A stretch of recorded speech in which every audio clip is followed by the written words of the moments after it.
Hello, cats and kittens. We're alive, and welcome to Sunday Funday with James and crew. I don't know where Dawson is. Dawson's late today, so I have to start the stream without him.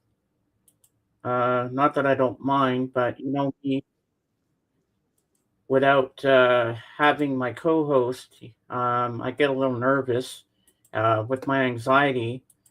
So I don't know what's going on. I hope, like he didn't message me on Discord or anything or emailed me. Which I should check my email. Nope, he didn't even do that. So I don't know where my co-host is. But there'll be no Jorgen today. He's going to a barbecue. Barbecues are always fun to go to. Lavelle's going to be here today. He said he's going to come and join us, and we're going to talk about some jazz today too. Even though I didn't throw that into the theme, I just said Sunday Funday, just regular music talk about music and all.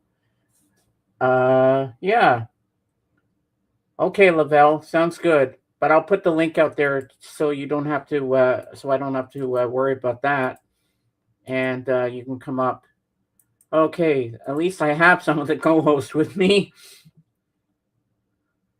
Sounds good. All right, the link is out. I just don't know where Dawson is. Like he said he'd be here because he said Friday he'd be here for the stream. Ah, here he is. Here's my co-host. He's here.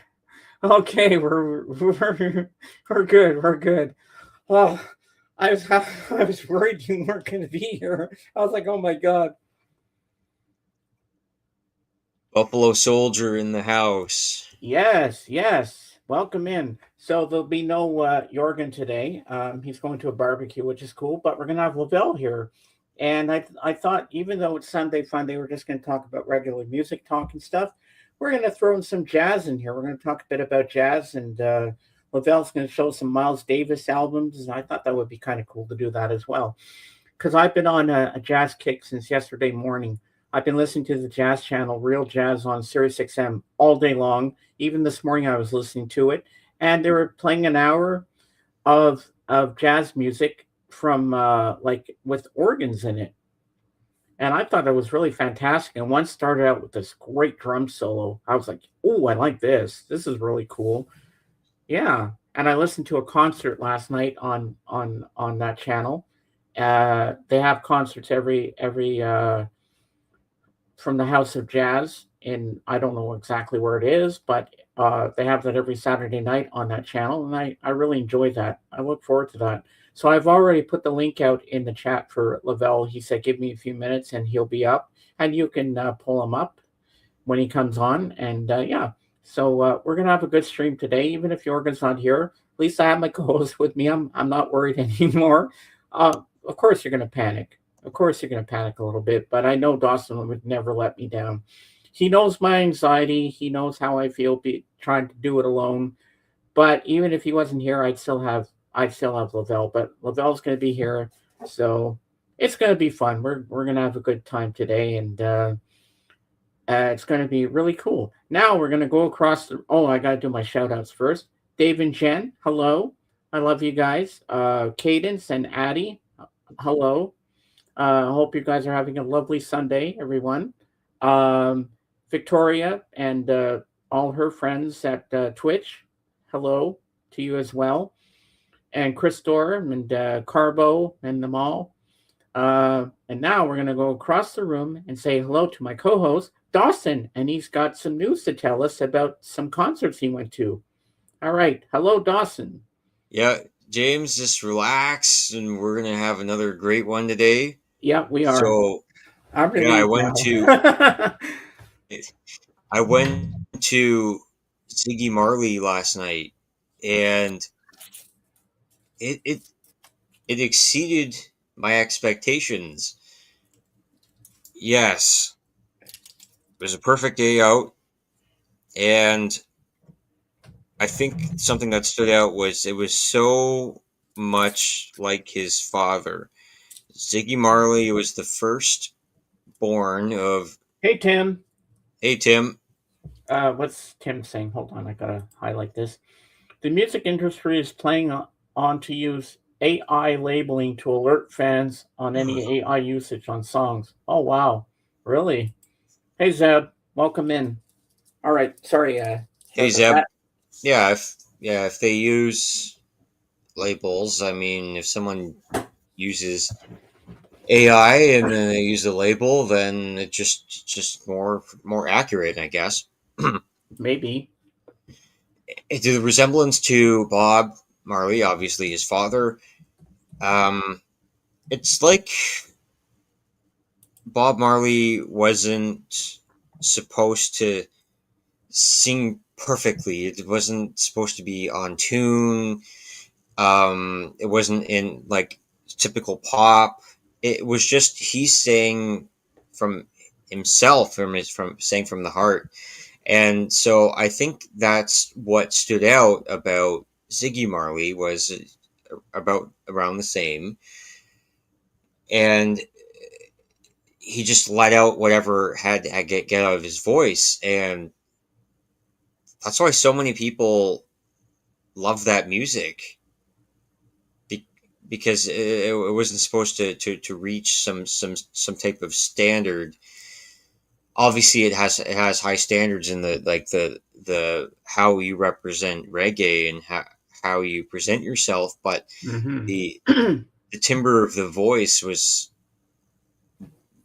very like a little raspy, a little just I don't know how to explain it because it's not your typical la la la la la la la. It's just it just weaves in and out of that downbeat of that reggae music. It's very rhythmic. It has a lot of feel to it, as the jazz fans would say. But yeah, so Ziggy Marley, um, trying to sum it up because it's I just feel bewildered. I feel that I feel bewilderment. I think that's how the emotion I would describe from that show.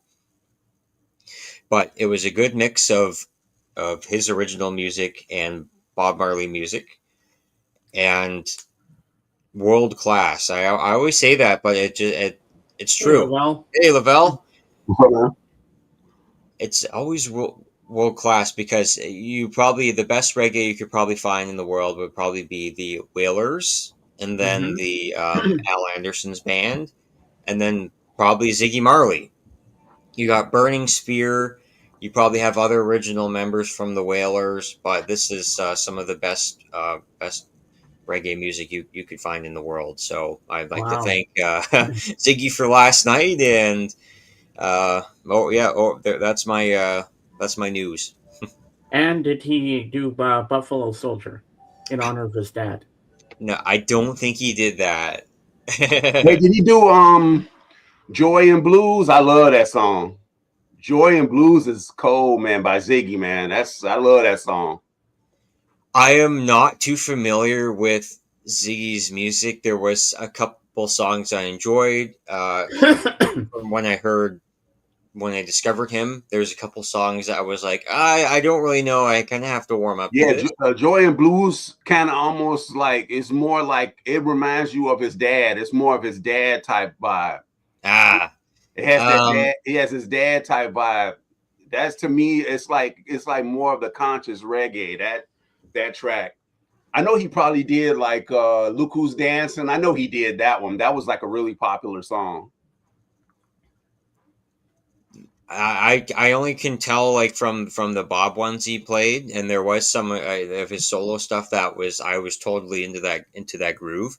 Yeah. He played Three Little Birds. He played Jammin'. He played what's Yeah, that that's a one? dance Get Up song. One Stand Up. Love. He only played like snippets of Get Up Stand Up. Oh Ah, yeah, Could You Be Loved? I think that was like the highlight of the show. Mm-hmm. Uh, and then Is This Love? Oh yeah. Fans always love that Great one. oh song. yeah, that's a classic. And one early Maybe piece I one or like. two more.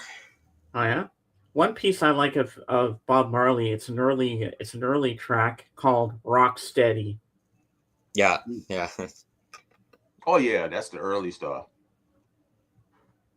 Sounds like you you gotta had a have good the time. roots, the rock, and the reggae. And a few nights ago, Lavelle, he went. Dawson here went to see Santana.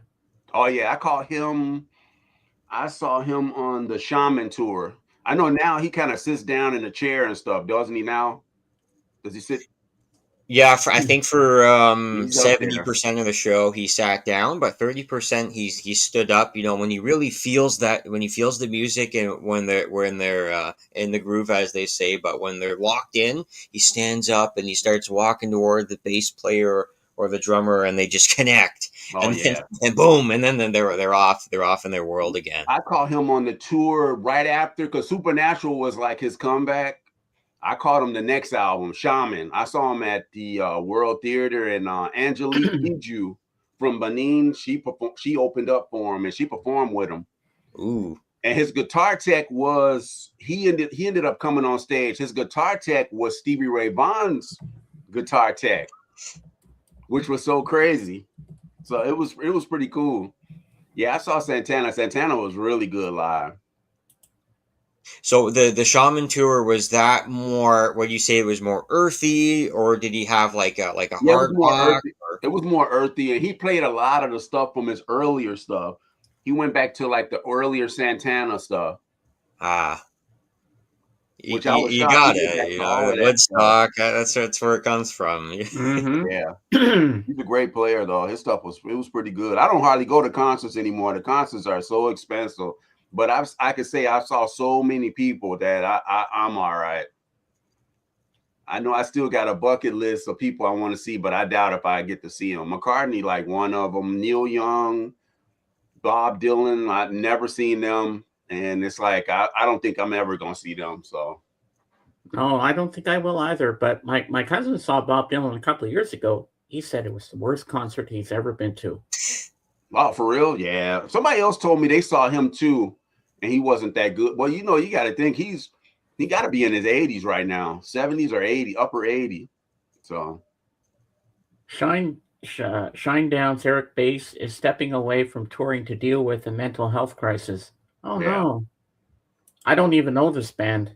But hey, I learn new things on my show. yeah, Yeah. Don't forget to leave a like, everybody. It helps with the algorithms, if you don't mind. yeah. But that Ziggy Marley sounded like a great show. That sounded like that Oh was pretty yeah, cool. That sounded pretty cool. yeah. I wish I could have Yeah, gone the on last that. concert I went to, I saw like a hip hop concert. I saw Scarface and Too Short was the last concert. But then Wow. rock concert before that, I saw Depeche Mode. Depeche Mode was really good. Oh, that's something I know. And Jorgen. I got Jordan them would off love. my list. I got to see Depeche Mode. So I saw Depeche Mode and The Cure. I've seen them in concert. Wow. And Tim, if Little you new want to wave come up for and you. join us, the link is there in the chat. If you want to come up and hang out with us for a bit, you're more than welcome to. Yeah. So last night I was lying in bed before I fell asleep. Mhm. I had taken a gummy last night for my anxiety, Yeah. so I was a little buzzed, if you know what I mean. Uh, and I was laying there, and I had this vision in my head. It was the most beautiful vision I'd ever had. I had a vision that you and me and Dawson opened a jazz club, and we called it the Kind of Blue Jazz Club. Oh yeah. And we had an opening night. We had Nikki Anofsky. She came and played, and then we had Diana Krall. We had Nora Jones. We even had Lenny White, the jazz drummer, there too. Mhm. I mean, that was such a beautiful vision in my head. That sounds pretty And we had good. all the jazz legends on the walls, like Ella Fitzgerald, Duke Ellington, you name it. They were all on Miles Davis, but the focus of the whole place was Miles Davis. Mhm. That's why I called it Kind of Blue Jazz Oh Club. yeah. You like the title of the jazz club? That sounds pretty cool. That sounds cool. Yeah, and you and I were co-owners of it, and we had a great staff there, and it was in my backyard actually. We built it in my backyard. Yeah, he has a lot of records, man. He has a lot. I got a majority of them. I don't have them all, but I got a majority of them. Wow. Last year I I showed all of my Miles Davis on it's on my under my name, Lavelle Andrew. I did it on his birthday last year. I should have waited and did it this year because he would have been 100. I did it when he was 99 years old. I did it last year. Wow. I went through all of that stuff. Because I got majority of all the periods. He has so many different periods. That's amazing. Well, one of my favorite jazz pieces is Caravan. Yeah, that's Duke, ain't it? I know what you call it did it though. Monk did it or whatever. Yeah, and the Boston Pops with Arthur Fiedler, and they had Stan Getz in there and all some other jazz legends in the middle of it. You know Arthur Fiedler and the Boston Pops. Oh yeah. Well, it starts off with the orchestra first, and then in the middle you hear the drums come in. Then they have the little dun dun dun dun. Then the little jazz part comes in. But at the beginning, it starts off nice and soft, and then this big crash comes in and goes bum bum bum bum bum bum bum bum. And that's considered that's jazz, but that's like big band. That's big band jazz. Yeah. Then it goes da, da, da, da, da, da, da, oh yeah, bum bum bum, and then in the middle it gets really jazzy. Oh yeah, I really like Arthur Fiedler's take on that piece. And this morning at 11 a.m. my time, I was listening on Real Jazz. They were playing all the different jazz groups that featured an organ in it. Mm-hmm. I thought that was pretty interesting. I used to on Sirius, right? I listen to that station sometimes, like at night and stuff. When I'm getting off work, I play it. Yeah, last night on Saturday nights they play concerts from the House of Jazz. Yeah, that I like. And I like the host. He's really cool. Yeah, and it's a lot of the bands. They get loose. They get real loose when they can play live because they improvise really good too. Yeah, and they swear in there too. I mean, the guy said shit last night. I was like, what? They're actually swearing on live radio? Yeah. I didn't think that was. I thought that was a no-no. I didn't think they could actually do that. Oh yeah. No, but those concerts are fantastic. You almost feel like you're there. You can envision yourself being there in that smoky jazz club, drinking a beer or something. Well, I don't drink anymore. I'd be drinking a mocktail or something like an amaretto sour with no alcohol in it, and just sitting back and enjoying it, or drinking a cup of coffee. They serve coffee in those places, don't they? Yeah. And I just sit back and just get into the music and just. They serve coffee, and then they sell the alcohol or wine or something like that. Yeah, that's really interesting, because I think that would be fun too. I've always wanted to go to a jazz club and see what it would be like, but it would cost a lot of money if we actually tried to put a jazz club together. You got to pay your staff, you got to pay the people that come to play and stuff like that. Especially if you get the big ones, like I mentioned, Nicky Yanofsky, Diana Krall, and Nora Jones. Yeah. I mean, they don't come cheap. No, you got to pay to see them. What you call it? Chicago still has a few, like the Green Mill, but Navy Pier had one called the Bebop Club. Was pretty cool. They had that, but it didn't last that long. I don't know why. And Navy Pier has changed. It's so like a lot of crazy stuff be going on over there. Chicago is not at its space like it used to be. Oh no. A lot of crime, man. A lot of stuff going on, man. It's a shame. My hometown is like went downhill. I thought New York would be the place for crime, because. Nah, they got crime, but not like Chicago. Chicago has been really, like, the mayor they have is pretty bad. And in 6 to 7 months, he's gonna be gone. He did one term. Because I know back in '88, my sister was still in high school. And she did a trip with her class to New York City, and she said the taxis were driving on the sidewalks, and people were breaking into different stores, and people were running down the streets with TVs in their hands. Oh yeah, they had their time. I remember that. Yeah, that's like the late '80s. Yeah, they had some stuff going on there. I've been to New York before, though. New York is fast, very fast. Oh, I bet the jazz scene there is really cool. I saw the Village of Vanguard. I went there. I saw the Village of Vanguard. That was in. I don't think it's. They might have changed it now. I don't know if it's still there. Oh no, it's still there. It's still there.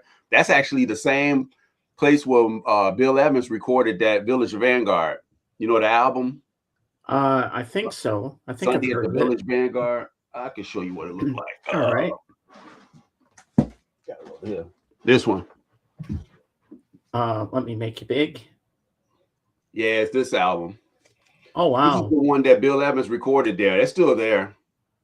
Wow. At Riverside. This is This is one of my ones I found. I couldn't believe I found this for $40. $40. That's a good price. This Well, is maybe a like little a $500-$600 record. It's an original. $40. Is that Blue Note? Riverside. Oh, I've never heard of that label before. Riverside. You got Riverside, Impulse. I know you heard of Impulse. That's the house that Train built. Prestige. You got what's the other one? Yeah, I say a Blue Note. You got Candid. Candid is another one. And there's a lot of labels. Jazzland. What's the one? I'm going blank on the one. Oh, it's yellow. Oh God. Oh, Contemporary. What the hell I'm thinking about? Yeah, Contemporary. Contemporary is another label too. Wow. Yeah.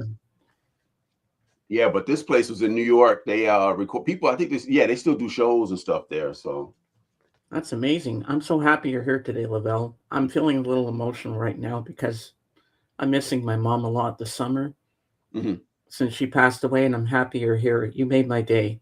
Both of you did. Everybody that's here makes my day when everybody's here. I'm just happy. And I decided, well, Lavelle's here. Let's have a little jazz session, talk about jazz and stuff.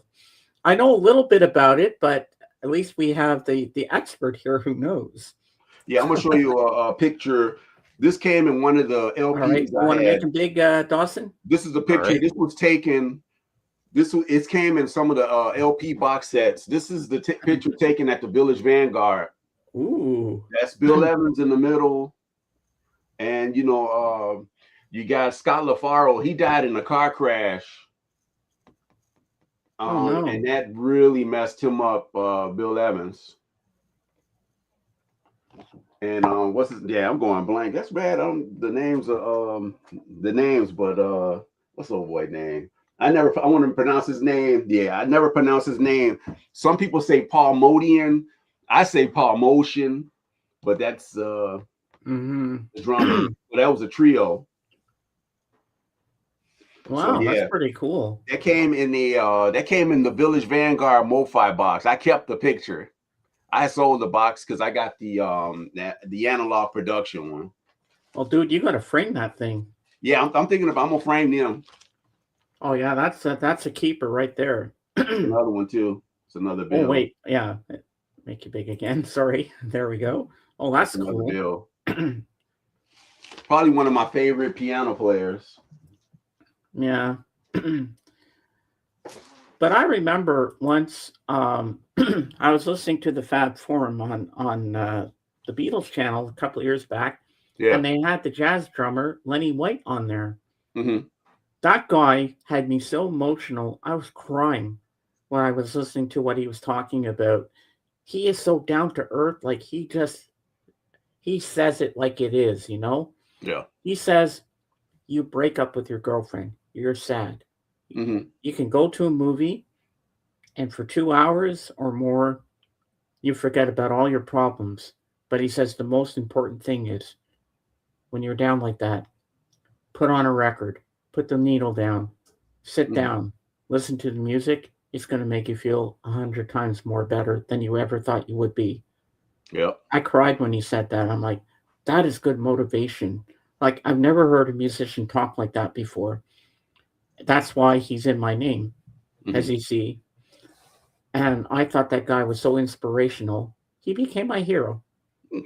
I like the way he talked to the interviewers. I love everything he talked about. And you know he's passionate about it, what he does. He says he likes to make people feel better when they're down. He said, you listen to my music. He says, when I'm down, I think movies are good, but he says music's better when you're down because it just takes you to a place no other thing can take you to. Oh yeah. I agree with that. I said that is beautiful. And when you're down and talking with someone can't help, music is stronger. Oh It yeah. is. It is healing. It really is. And yesterday, when I was listening for a couple of hours to real jazz, I got lost in it. I forgot where I was, and it just I've been feeling a little down lately for what reasons I don't know why, and just listening to that made me feel okay. Everything's gonna be okay. Things might not be the way you want it to be, but this music is really comforting. It's like it's wrapping its arms around you and giving you the biggest hug you ever had. And Yeah, that who was the host of that station? Because sometimes it'd be Marcus Miller. It's a I lady. don't know. I go off and on with that channel, so I don't really know the host yet. I'm going to listen to it on a regular basis because I'm always on the Beatles channel, as you know. My obsession with the Beatles is real, as you Yeah. all know that. But I got to listen more to this channel. I want to discover more jazz. But I know a lot about. I like Charlie Bird. I like Dexter Gordon. Yeah, I like him. I like his Blue Note stuff, but he did a lot of stuff overseas. He did a lot of stuff. But I'm obsessed with Miles Davis for some reason. I don't know why. I want Yeah, to he know has a about Miles lot of Davis. yeah, he has a lot of different periods. He is just someone I want to get to know more about. I got 99 problems, but Miles ain't one. Where'd you hear that from? I just made it up. He made it up. Oh, I like that. I like that. Now I was looking at album covers for Miles's some of his albums. I do not understand the cover for Bitches Brew. What's up with that? Bitches Acid. Brew. Well, you know that cover. Yeah, this is the one. Yeah, okay, I'm gonna make you big. This cover and this cover was done by the same artist. Okay. Oh. Same artist. And from what I read about this album, it's pretty much it goes like this. This is how you really see it. Ah, okay. Yeah, the cover aspect of the album was pretty much it was stuff that Miles was thinking about, and it was crazy. It was just supposed to be like a paradise, you see. Yeah. And I like And how the from what clouding I was heard, pulled this over was almost here. like a dedication to like Hendrix too, because you know Hendrix and Miles was tight around this time. They were supposed to do a rock album, but Oh, Jimmy ended up really? dying. Jimmy died. They were supposed to get together and do a rock album, a jazz rock album. They were supposed to get together. So you couldn't imagine how all of that, you know what I mean? All of that together, man. That would have been amazing. And is there a reason you called it Bitches Brew? Well, that's what he called it. That it's like a mixture of it's a brew of everything. So that's why he was trying. Jimmy was supposed to be with that record, but it didn't work out that way. He ended up getting all the jazz artists on that record. Ah, that's pretty cool. Yeah, Yeah. I'm really impressed with that. Yeah, that's why I started. When I started listening to a lot of the Miles stuff, that was like the first two I bought. I bought that one on CD and Kind of Blue. That's where I started. And they're so different because that's more of his electric fusion. That's more fusion, electric. What you call is more straight ahead. Kind of Blue is more straight ahead. I have an original Kind of Blue. Mm-hmm. Pull it out. Oh, here you go. Well, okay. I'll let you try that first, and I'm gonna ask you a question after. Oh, that's pretty cool. I like that album cover. Yeah, and I got the fancy snancy pressing. They got an audio file. They got an audio file one. I got that one. And this is the best sounding version of it, though. This one. Oh wow! It has the original record and everything in there. It has the original cover. This one's cut at 45. This is the best sounding version of this album. Don't get me wrong. The original sounds good. The original sounds good. This is the mono, but this is the best sounding. And that's in stereo? Yeah, this is stereo. Wow. Yeah. Well, I don't have the best record player, so I wouldn't know it. It's kind of just a little briefcase one with shitty speakers, but I use my headphones. So I just listen to my headphones because then you're going to get some good sound out of them. You know what I mean? Yeah.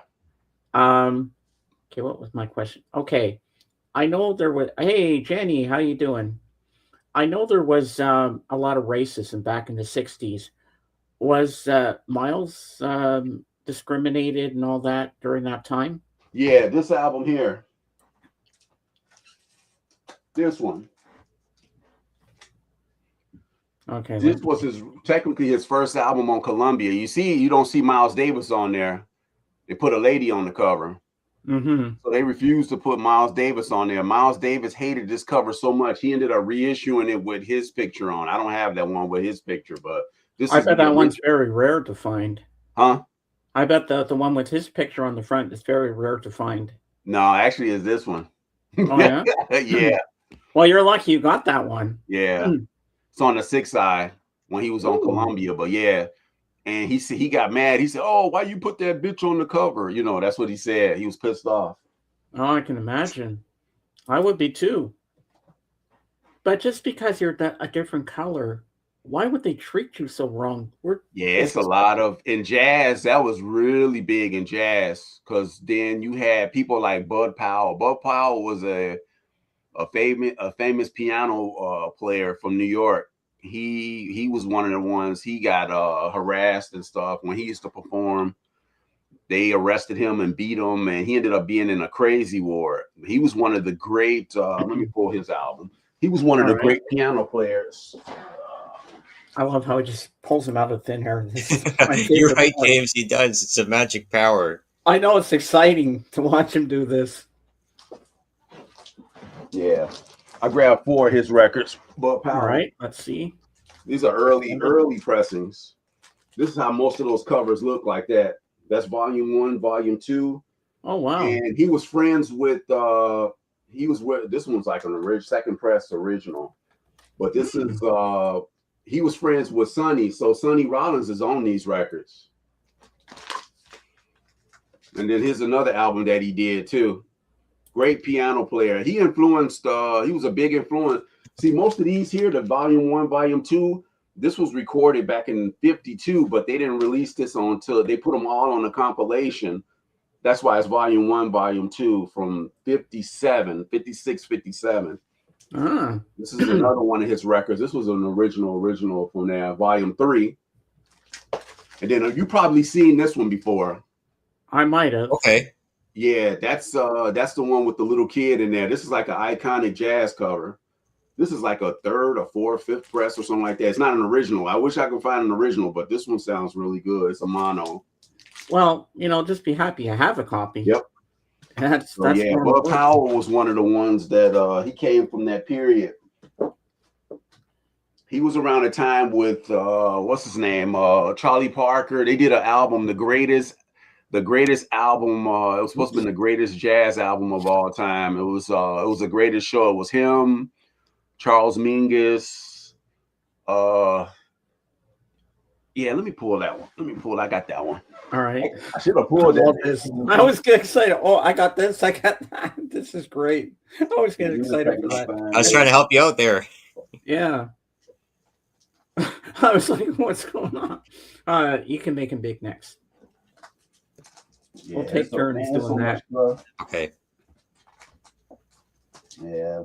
I wish I would have known. I would have pulled this. I still don't have any likes yet.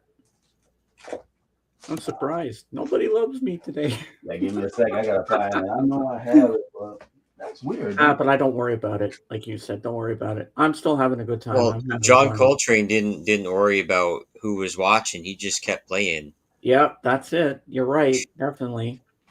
I'm gonna get likes today. I know it. I always do. Yeah, I can't find it because I would have to go through all my stuff. It's in there, but I gotta find it. I can't remember who I put it under, but it's the It was like the greatest concert. It was all of them together with Mingus and stuff. Yeah, Wow. yeah, I got it over there, but it was gonna take me a while to find it. I would have to flip through my stuff and find it. If I'd have lived back then, I'd have made sure I would have said, "Hey, everybody, let's all get along and not be racist and love everybody because Oh I yeah, love everybody for who they are, no matter what color or race you are." I get very emotional when I talk about this stuff, but you know what? I just want everybody to get along. I hate people discriminating everybody. They're just oh like you yeah, and me. We're all human beings. Why should they be treated wrong? Look at Dorothy Dandridge. oh yeah, I mean, I read about all this historical stuff because it interests me, and then it gets me angry because people should not be treated like that. oh yeah. And I want you to know right now, I don't know if I've said this before, but Lavelle, you're one of my best friends too. Yeah, you too, man. You've always supported me since I started this thing, after I left Rachel. But speaking of Rachel, Danny After Dark, right?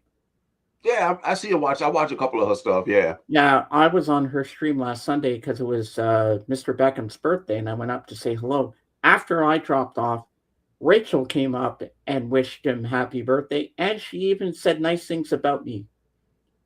I was shocked. I was like, Rachel's being nice about me now? She said it was nice to see Sir James Bowieono, whatever his last name is.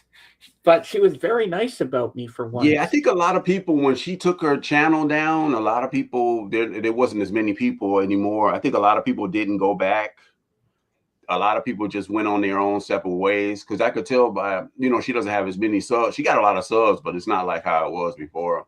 No, but now she's back. Rachel's goes too, but I don't I She's don't. on. I think she's actually on right now. I think she might be on because she's always Well, on she was Sunday. earlier because I saw that she was live, but I didn't go. Yeah, I don't go. I haven't went on there. I went on there. I stopped on there a couple of times, say, "Hey, how you doing?" and stuff. But No, everybody said, James, you were right to leave her and go on your own, and you've all supported me, and she used me after a yeah, while. She just used me like a rag doll, like Zeb said. But Zeb's always cared about me. You all have, and you told me not to give up on my streaming just because she wanted yeah, me to shut down at one point. And I said, no, I'm not going to stop. I'm never going to stop. I love what I do. Hey, four yeah. And years that's the later, thing. I'm You love still what going you do. You strong. keep doing it, man. Yeah, the more I do it, the more I'm happy. I mean, sometimes I have to improvise, but hey, I still make it work. And I'm glad you're here today. How's your mom doing, by the way? She's doing okay. She's been. I was talking to her earlier today. She's doing pretty good, man. So everything's been all right on the up Yeah, and up. that's good. And sometime you have to bring your wife on. We'd like to meet her. Yeah, she's downstairs doing her hair now. One Ah, day she'll come on here. yeah, I'd like to know what her Now, music tastes that's just are. bothering the hell. I'm gonna try to look for that record because I got to show that one. Does she collect music too? She collects most of her stuff is mixed in with mine. I got like she got the remember the Twilight. It's a pretty rare record. She got the Twilight soundtrack. I got that. It's all mixed in there. That Oh, record's yeah. pretty rare. Well, at least you have a wife that supports your obsession with music. Yeah. Because she lets you go out and have fun, lets you loose, and lets you buy whatever you like. And Yeah. do you still go out with Mazzy? No, well, if he ever come to Chicago, but he's so big, man. That guy's man. He cranking them, but he's retired too. He be cranking those videos, man, like 2 a day or 1 every other day or whatever. Wow, that's I met him once. I met him once last year. It was pretty cool meeting up with him. JJ. You see a lot of JJ, don't you? Well, no, I don't see him. I never run into him when I go to Milwaukee because it's like I know he's further west. I would love to meet up with him and hang out Yeah, if I because I had the go up to money and I had a Milwaukee all the passport, time. I'd like to hang out with you guys too. Yeah, I would like to hang out with you too. I want to come to Canada one time and hang out. I went I was in Milwaukee last week. I went record digging last week, picked up a few things. Oh, you should have texted JJ, tell him you were there. I think a few days ago was his birthday, and I wish him Yeah, happy I mentioned it birthday. on there. Yeah, yeah, yeah. I always mention that he noticed I mentioned happy birthday Yeah, to he him. told me he went to see Supergirl with his mom, Mhm. and the waitress brought his food, and it all fell in his lap. Oh man. But I heard the Supergirl is not doing so well at the box office. Toy Let me Story tell 5 you, beat man, a it lot of out. people are not going to the show no more like they used to.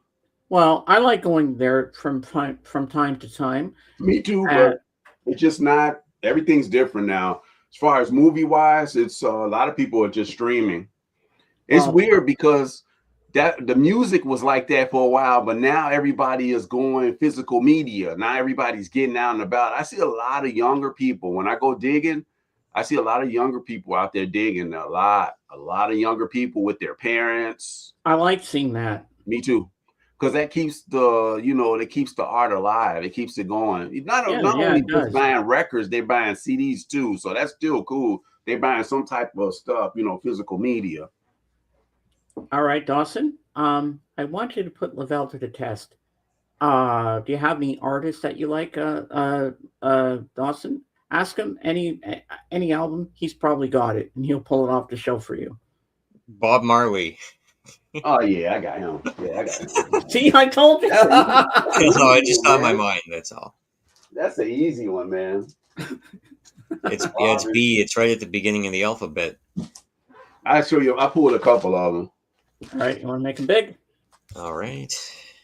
There we go. Let's see what he's got. You got this one right here. This was like a comp. Roots Revolution, which I thought this is like a lot of his earlier stuff. This is the stuff produced by Lee Scratch Perry. Ooh. So this one's dope. I like this one because it got Rebel Hop, Cornerstone, 400 Years is one of my favorites off of this one. And then I have Catch a Fire. Mm-hmm. This is probably my favorite, Bob. It's kind of hard between this and Exodus, but I would say this one because it's more raw. This is with Peter Tosh. This is before Peter Tosh left. But yeah, this one got Concrete Jungle and 400 Years is on here too. So Is he smoking a joint? yeah, that's joint. And then here's my original Jamaican press on Tough Gong. Okay. Ooh. Exodus. Exodus, you can't go wrong. Moving up your people. Exodus. Damn. And then my favorite live.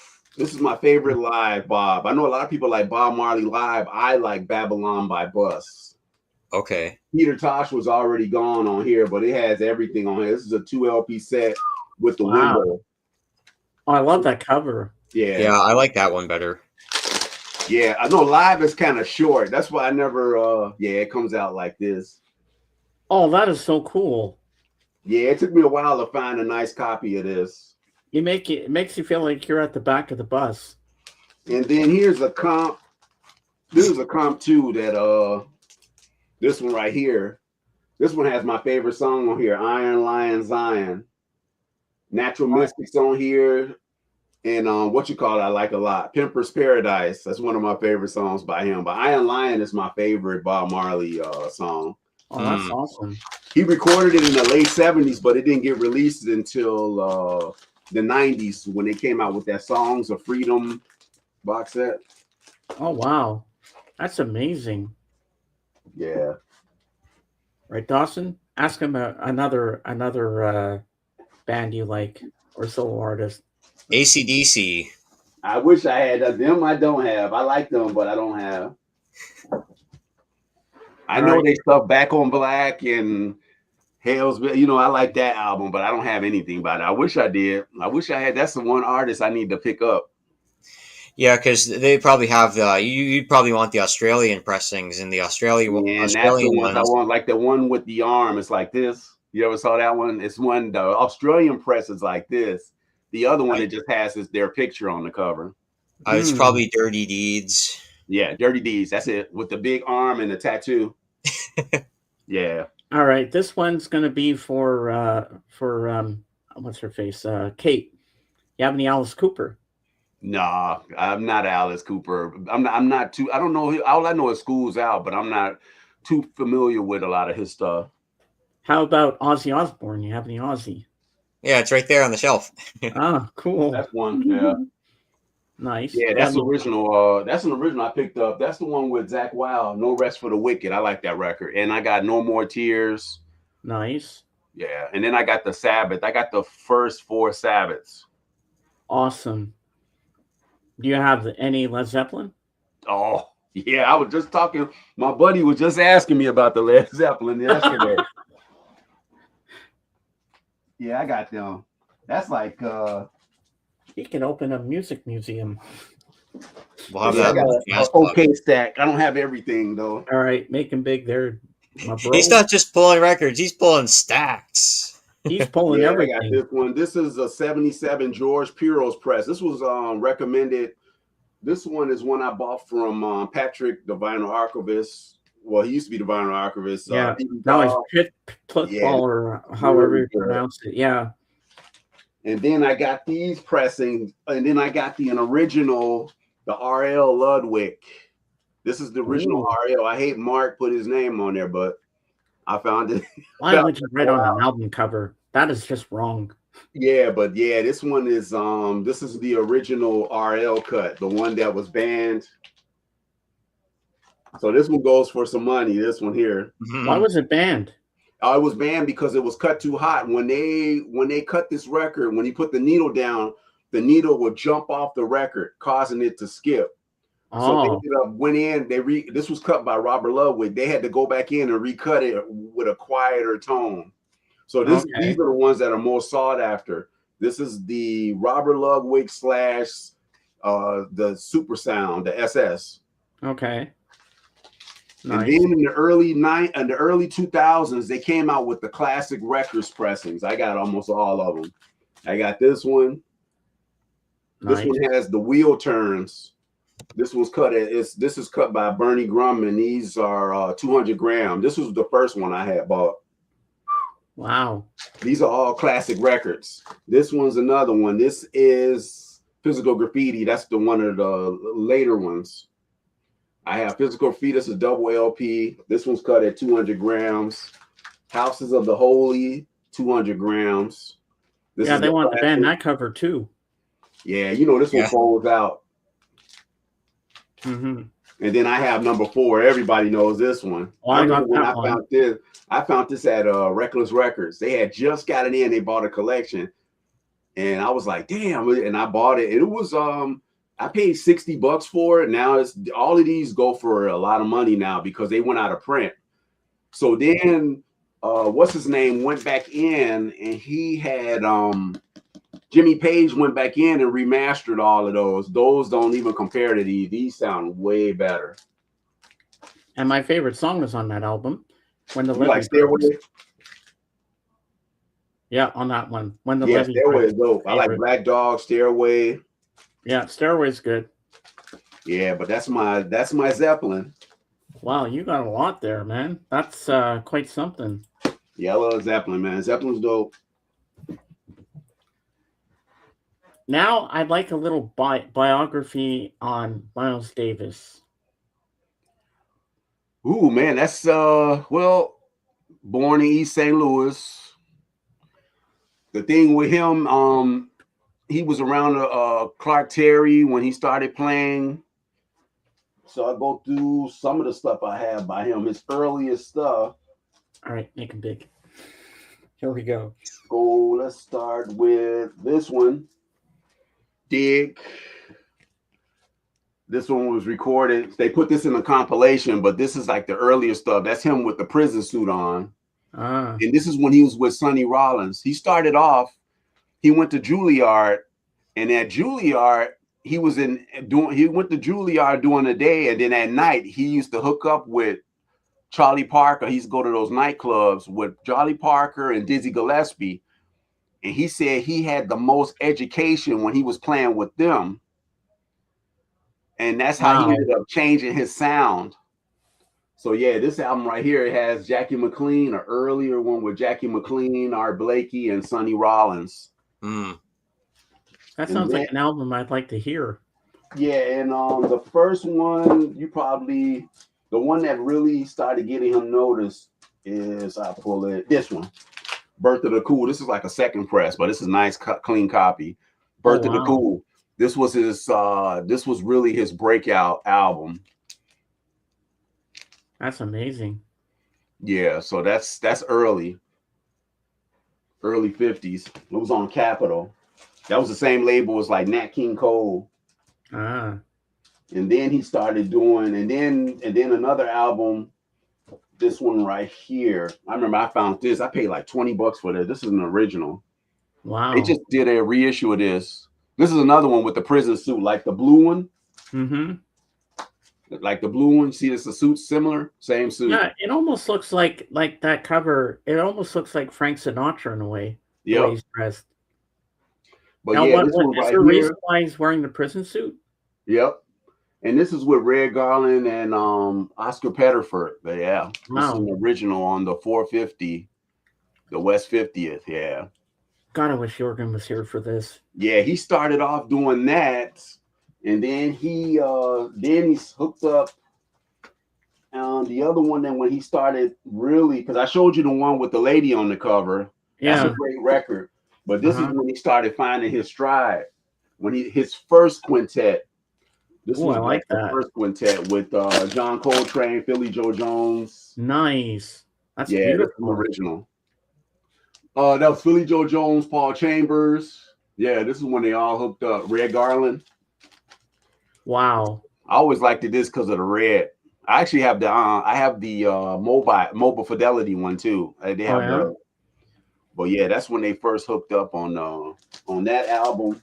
I like the filter of that red color. It just makes it stand out so beautifully. You know what I mean? He followed it up with this one.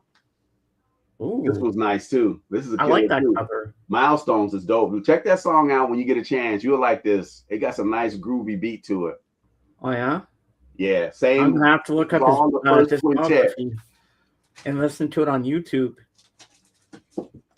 Yeah, man, he has so much stuff, man. It's crazy. I'm just going through like the main ones. Man, I want to go out now and buy some Miles Davis records.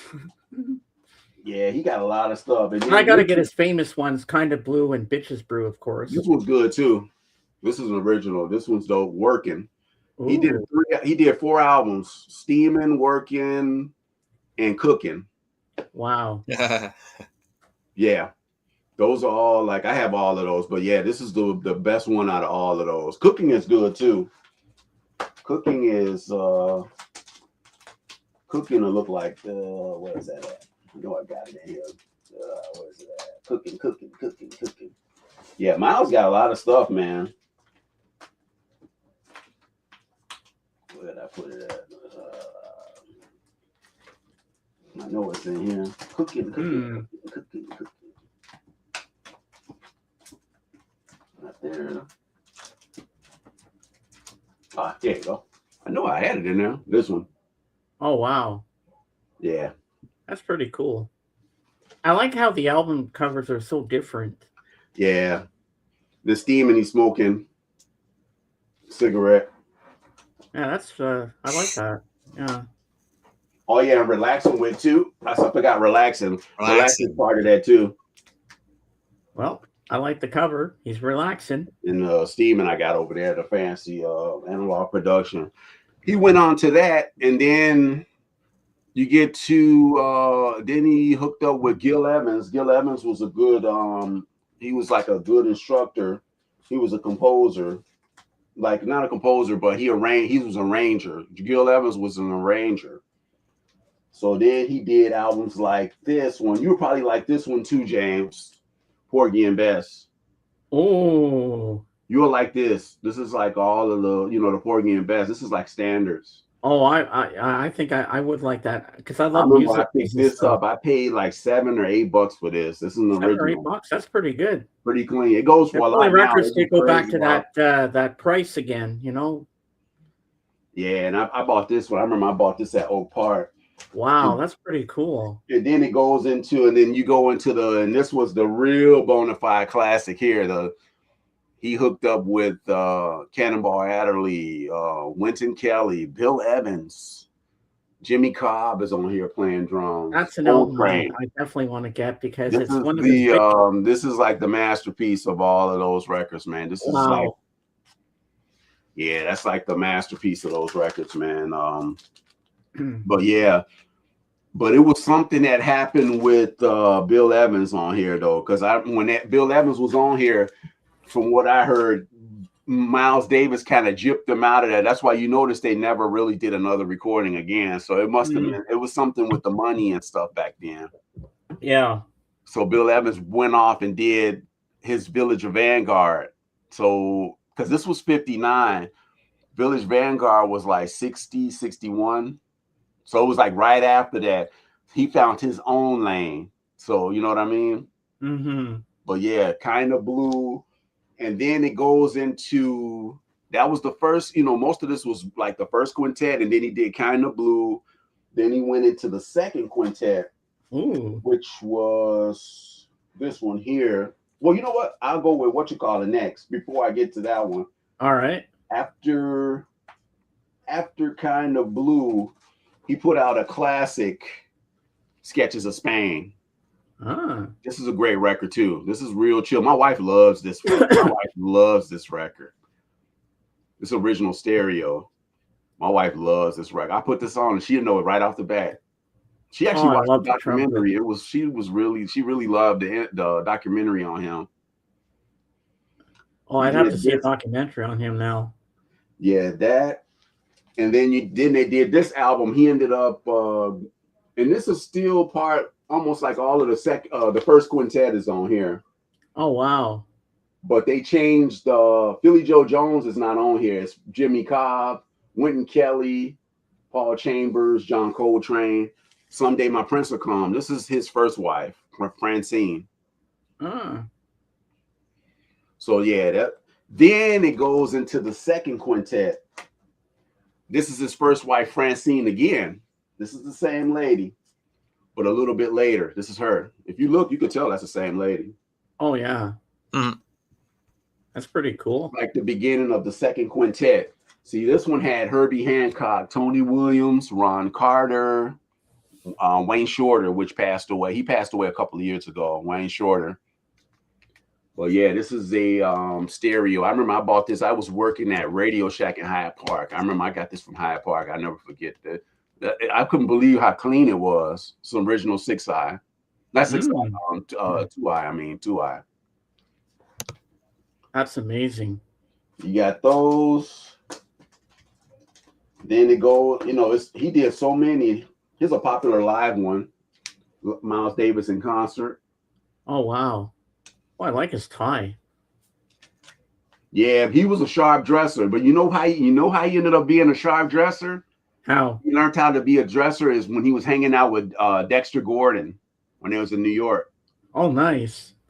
So Dexter Gordon, even though Dexter Gordon is a West Coast guy, he was hanging out in New York. He went to New York so he can record those Blue Note albums at Old Boy's house, Rudy Van Gelder, at Hackensack Studios. So he met.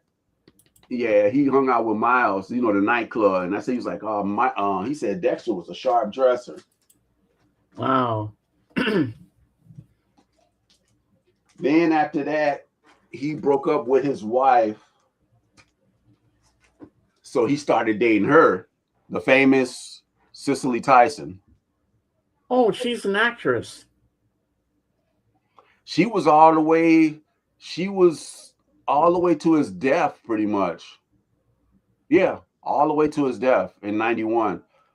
She was always a companion. He never married her. But you know what? He wasn't. But the funny thing, he used her for this cover, but he was not with her, which was so crazy. They used her for the cover. And he ended up dating her after this lady. You probably ain't gonna see. I'll show you her album because she put out albums. Betty, her name was Betty, but Betty Davis. See that picture here? I'm gonna show you her album. I was just talking to my buddy about Betty Davis' album. Wow. Pull out one of her classics. Yeah, this is her right here. She kept the last name. This is her here. This is the same lady. Oh, wow. So, but yeah, that was the second quintet. And this is around the time when he went electric. Feels Kilimanjaro. And then he came out with, this was the classic here, In a Silent Way.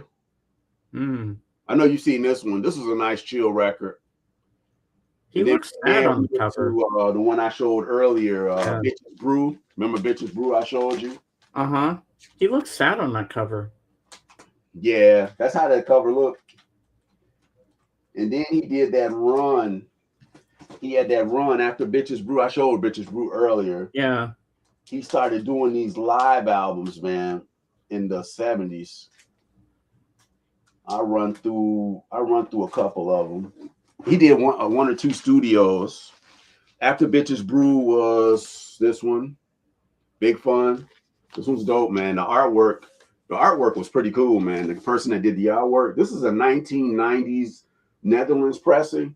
Oh, that's pretty nice. I like the glossiness of it. Yeah, I like the pressing. It sounds really good too. The original is a lot of ring wear. I always liked the overseas pressings of these. Yeah, someone kept that in good shape. Yeah, so I got that one in concert. Ooh, nice. You fold that one out. That's another one. Cool. Wow. Miles has some cool covers. This one is from, I believe this was UK. No, yeah, UK. It's a UK press. I went after all the UK ones. The American ones were in pretty bad. A lot of them, they wear out really fast.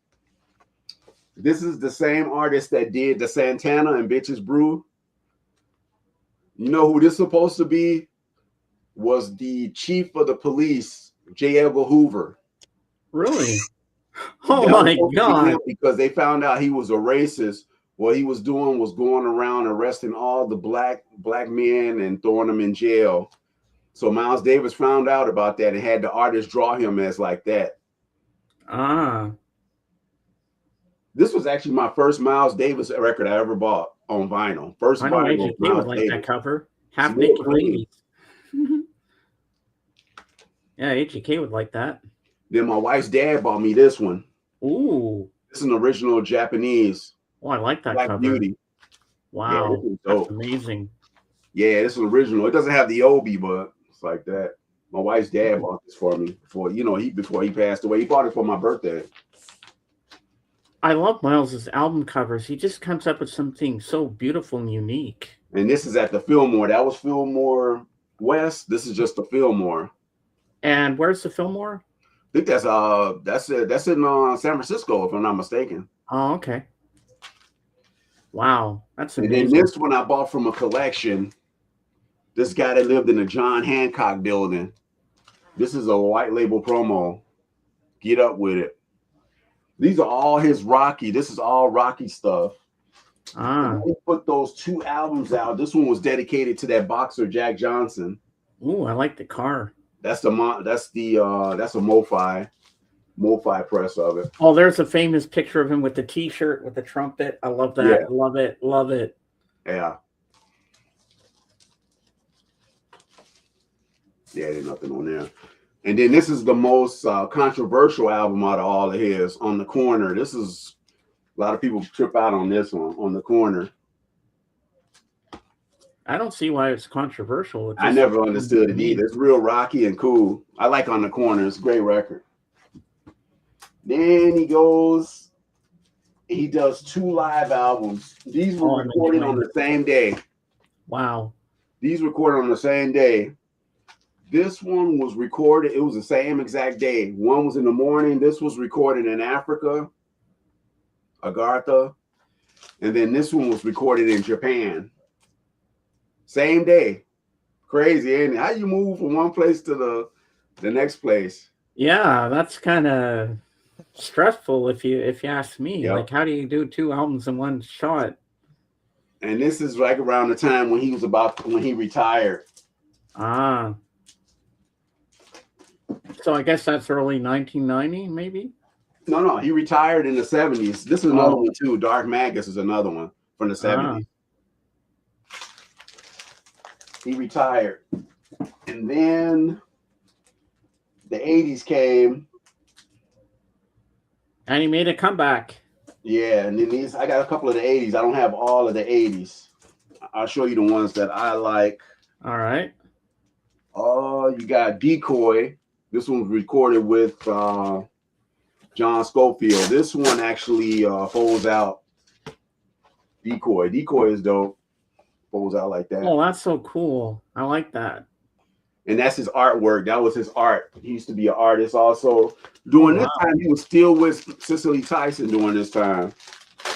He was still with her. And then he did that cover of, what's her name? Cyndi Lauper, Time After Time. Oh, yeah. He did that one. That's on this one. His cover of Time After Time and Human Nature. He was a big fan of Michael Jackson. Oh, that's one of my favorite Michael Jackson songs. Human Nature. He did a killer version on trumpet. Oh, wow. I need to hear that. And then Marcus Miller came and produced this album here. This is like his most popular of the 80s stuff. Oh, I've seen that album cover before. Tutu. Wow. And then he reunited with the guy that played on the guitar, the guy that played on guitar on Silent Way and Bitches Brew, John McLaughlin. He cuts this album. This was nothing but different colors and different, that's all it was, just different colors. I like this album a lot too. This one's pretty good. Aura. Mm-hmm. And then he ended his career. So he started off with straight ahead jazz, hard bop, acoustic jazz, rock jazz, fusion. And then he ends it with this one. This was his last record before he passed away from pneumonia, early 90s, like 91. This was his last album, Doo-Bop. This is him fusing jazz. He got in touch with a guy, Easy Mo B in New York, which he was still living in New York. Mm-hmm. And he ended up mixing hip hop with jazz. So he did the whole spectrum of like all the different jazz things. That's why I say he's a very important figure in jazz. Wow. You just can't deny him. I know a lot of people say they don't like, but his stuff is so this is I forgot. Oh yeah, this is a German press. And then I grabbed this live one. This is one I liked a lot. This is right before his death. I would say this was probably a week before he passed away. He put this one out. This was in July. He died around, I want to say like September or something like that, 91. This was live in France, Vienne. Oh, wow. Mercy Miles. Mm-hmm. This record's really good, man. But this focuses on his 80s stuff. He has like Kenny Garrett, saxophone, Foley on bass, Richard Patterson bass. He had a double bass and drums. And these were like the people, Kenny Garrett, those were the great players of that time. He does Time After Time on here. We have a question from Dusty for you. Mm-hmm. I have a question for Lavelle. I notice you have a Monster Power conditioner on your shelf. Does it improve your sound or is it snake oil? I think it improved the sound because I used to use the I had a regular one. It's good for in case if you have a power outage too. But you know, I actually I could tell the slight difference in it when I was using it, opposed to I had a regular one of those regular fancy surge protectors. It did improve. It does improve it. I thought it was snake oil too, but when the guy told me to get it and I compared it, it was a difference. And I'm not a gear. My gear is okay. I know guys that got way better gear than I do, and they swear by the Monster, Miramax, power conditioner. Those are good because you could plug everything up in case anything happens. If you have a power surge, your equipment is like I had a power outage. And this was hooked up, and none of my stuff got damaged. So wow, so that's good. Some of that stuff is okay, but it is some stuff like some of those cables. Some of that stuff is like snake oil. I understand what he's talking about. Wow. But yeah, that's my brief Miles. That's like a quick Miles That's a lot of stuff, man. I loved it. I love that. But that's Now a I'm quick. going to show you an album that I have that Mhm.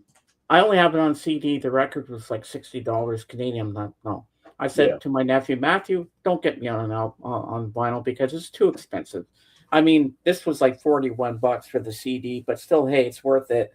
So I'm gonna make myself big in a second, and I'm gonna show you what I got. And this album is fantastic. I absolutely recommend that you get it because it just blew my mind how amazing this album is. All right, let me make myself big here, and I'll show you what it is. The Boys of Dungeon Lane. Yeah, my buddy just told me about that record. I'm gonna meet with him next Saturday. We supposed to be doing a dig, and he was telling me he sent me he sent me a Paul McCartney album. He sent me a part of a VCLT. Yeah, I got to get that record. I heard a And couple of tracks. this is like a calendar, but it's like all the lyrics. And look at his handwriting. I don't even know what the hell he's writing here. Yeah, I got to get But this that. is pretty cool. I got to pick that one up. And here's the little sleeve for the CD. I like this, like the old days. Oh yeah. There you go. And then it slides out like this. My sister listened to a bit of it with me when we went to see Toy Story 5 last week, which is fantastic. Oh, man, that's awesome. And she said, "This album is boring." I said, "What?" Terry, I said, "Terry, this album is #1 on the charts. Everybody's talking about this album. It's fantastic." So the songs on here are As You Lie There, Lost Horizon, Days We Left Behind. That's one of the first singles that they played on the Beatles channel. Ripples in a Pond, Mountaintop, Down South, We Two, Come Inside, Never Know, Home to Us, his first duet with Ringo. Life Can Be Hard, which is one of my favorites. First Star of the Night, Salesman Saint, and Mama Gets By. This album, the songs on here are just fantastic. Lavelle, man, that's cool, man. You gotta get this album. Oh, I can't recommend this enough. It's so amazing. I'm definitely gonna pick that one up. Yeah. I would have liked it on vinyl, but hey, at least I have the album in some shape or form. You know, you can't complain. Hey Jan, I'm still gonna need those shirts. I'll probably send payment next week. Aha. Little business deal in my chat, eh? I don't mind that. That's okay. Dusty. Yeah, Dusty. Yeah, it's been a while since Dusty's been in my chat. Yeah, welcome in. Nice to have you here today. You know what I was thinking I was gonna do, Lavelle, if you're up for it? Like maybe each day I'll listen to a different Miles Davis album on YouTube. I know it's not the best quality sound, but it'll work for me. And then what I could do is maybe we could have maybe we could do a collab or something once a week or something and call it Kind of Blue Jazz Talk or something.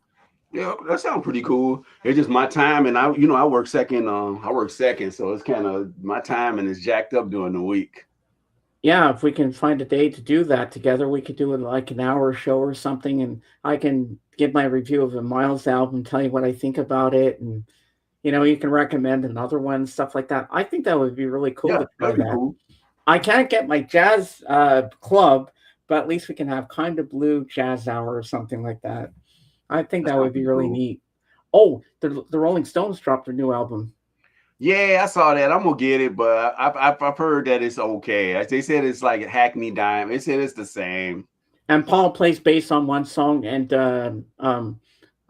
Kate listened to it on YouTube, and it's all in chronological order because she's going to do a review of it. She said so far what she's heard, it's really good, and she loves the new Deep Purple album. Oh yeah. Are you going to get the Deep Purple one? No, I'm not familiar. I'm familiar with them, but I don't have anything by them.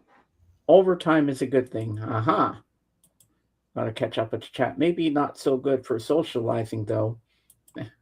Hey, besides. Yeah, there's always time for socializing, Jenny. You know that. we always have to make time for our friends and family and stuff.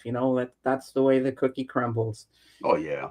But yeah, but Toy Story 5 blew my mind. I saw it in 3D with my sister. I cried at the end of the film. It really got me emotional, Mm-hmm. and I thought it was well done.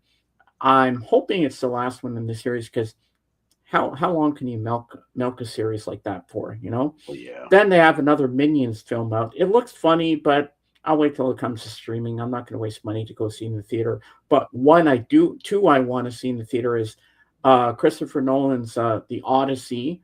Yeah, I And want to check that out, but I ain't gonna be able to see it next weekend because I'm gonna be busy. I'm going out. We're supposed to be going digging in the city. This guy, he used to do yeah, videos. He don't do videos and anymore. I want to see the new Spider-Man, Brand New Day. Oh yeah. Those are good, and I love I know that Michael. Odyssey is the one. I thought Michael was a fantastic film. Oh yeah. And the scene where they're doing the live tour with his brothers, and he sings "Human Nature," tears were streaming down my Yeah, cheek. that was a good. The Michael movie was pretty good. They did a I really can't good wait for job part on it. 2. It's in production, so they're doing a part 2 to finish off his life and stuff. And his dad was an asshole. Yeah, he was, but then they ended up being famous, so it's kind of bad. It's And the good and scene bad. where he's sitting in his office, and I'm like, what the hell? The Don thing King? was, he was terrible all the way through. I think after a certain amount of time, he should have let his sons just live their own life after a while. You know what I mean? Yeah. He still wanted to have that control. He was a control freak. And it's like Janet Jackson wanted nothing to do with the film, and it's like she never existed. But you know Janet what? Jackson, I think LaToya too. I know a lot of them didn't really. A couple of them didn't really. They wasn't with it. But you know what? Even though Janet's not portrayed in the film, it's still a fantastic movie overall. The Yeah. scene that melted my heart is when you get Bubbles, the monkey. Yeah. And when the monkey starts walking down the driveway, I was like, "Aw, I want to hold him." And you I saw don't his know if that brother. was a real You monkey or see a his brothers CGI. how they reacted when his brother saw that when he had the monkey. He's like, ah, the brothers was like, ah. Yeah, and his dad, when he had Don King, I'm like, Don King? Yeah, that's bad news. As soon as you that guy to me ruined Tyson. That guy was He terrible. did. That guy was terrible. I mean, that's some afro that dude had. Straight up like he got electrocuted or something. I like how old boy checked him though years ago when it was he was Don King started. He was promoting George Foreman in the Ali fight.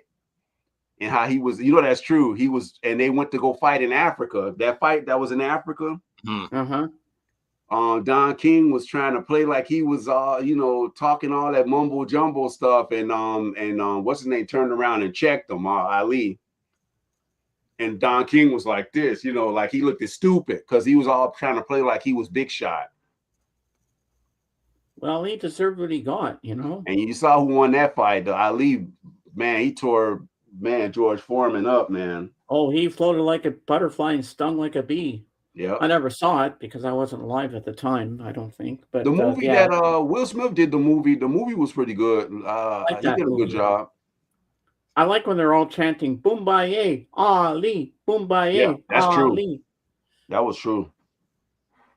I think they had to postpone that fight for about a month or so because they had the concert when all the musicians flew out there, and then Ali was out there, and then they had to come back to do the fight. Well, you know why it got postponed, right? When that was part of it, and what you call it was sparring, and he got injured. Foreman got injured, sparring. And that's why they ended up had to postpone it too until he healed up. And that's when Ali said, "Oh man, I don't need to be fighting you. I should be fighting your sparring partner." I'm surprised he didn't take on Don King in the ring. That would have been something. Yeah, Don King was horrible. Well, do you think Ali was full of himself a little bit? Because he was like, yeah, he was. I'm the greatest fighter in the world. He was one of the great. I think he was the greatest boxer, but he womanizer too, though. Oh yeah, and that's the thing. I know the Beatles met him. He went through a lot of women. He went through a lot of women. He was dating one, and he ended up having kids. He was just all over the place. And the scene that really, like, you could tell Ali was kind of full of himself when he plays that little drum. He goes, "The champ is here. The champ is here." Yeah, that's the arrogance. Yeah. But then he used to back up. They said he lost that one fight though. Frazier, it didn't work with Frazier. Frazier beat him up that one time when they was at the when they had that fight at the Madison Square Garden. That was the one with all the celebrities was there. Miles Davis, all the famous people were there. He lost that fight. Oh, Yeah. yeah, he talked a good game for that one, but he lost because I saw the movie. I liked the movie. I saw it in the theater. And then Frazier ended up losing to the other guy. Was it Norton, Ken Norton? And then Ali beat the hell out of that guy. Yeah. That's how boxing is. It's all about matchups. That's how sports too, the matchups. Just like the NBA. The same thing with the NBA. San Antonio matched up better with the defending champion OKC, but then San Antonio couldn't match up with New York. Mm-hmm. Yeah, and which was so crazy. I think if OKC would have beat San Antonio, I think they could have probably beat New York. But it's all about matchups. Oh yeah, that's how basketball is. One guy, he's a great NBA player, but he's like Don King. He's too full of himself. LeBron James. Yeah, that's a different. He's not my era. That's a different era. I'm Jordan era. Like if he ever tried to take over his jersey or say something about Jordan, I would rip into him. I'd be like, "Hey, Jordan is amazing. I like Air Jordan. Jordan was the best." Yeah, but it's a lot of LeBron fans. There's a lot of people that like his stuff. So I guess you can't. That's all people see. If they only saw LeBron will be the best to them. If they never saw Jordan, if they never lived through that era, they won't know. Well, two other people on that team. Well, one of them he started out on the Raptors.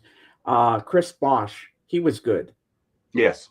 And I also like Ray Allen. God, that guy could shoot 3-pointers like it was. Yeah, he ended up leaving. I remember he was with the Heat and he ended up leaving.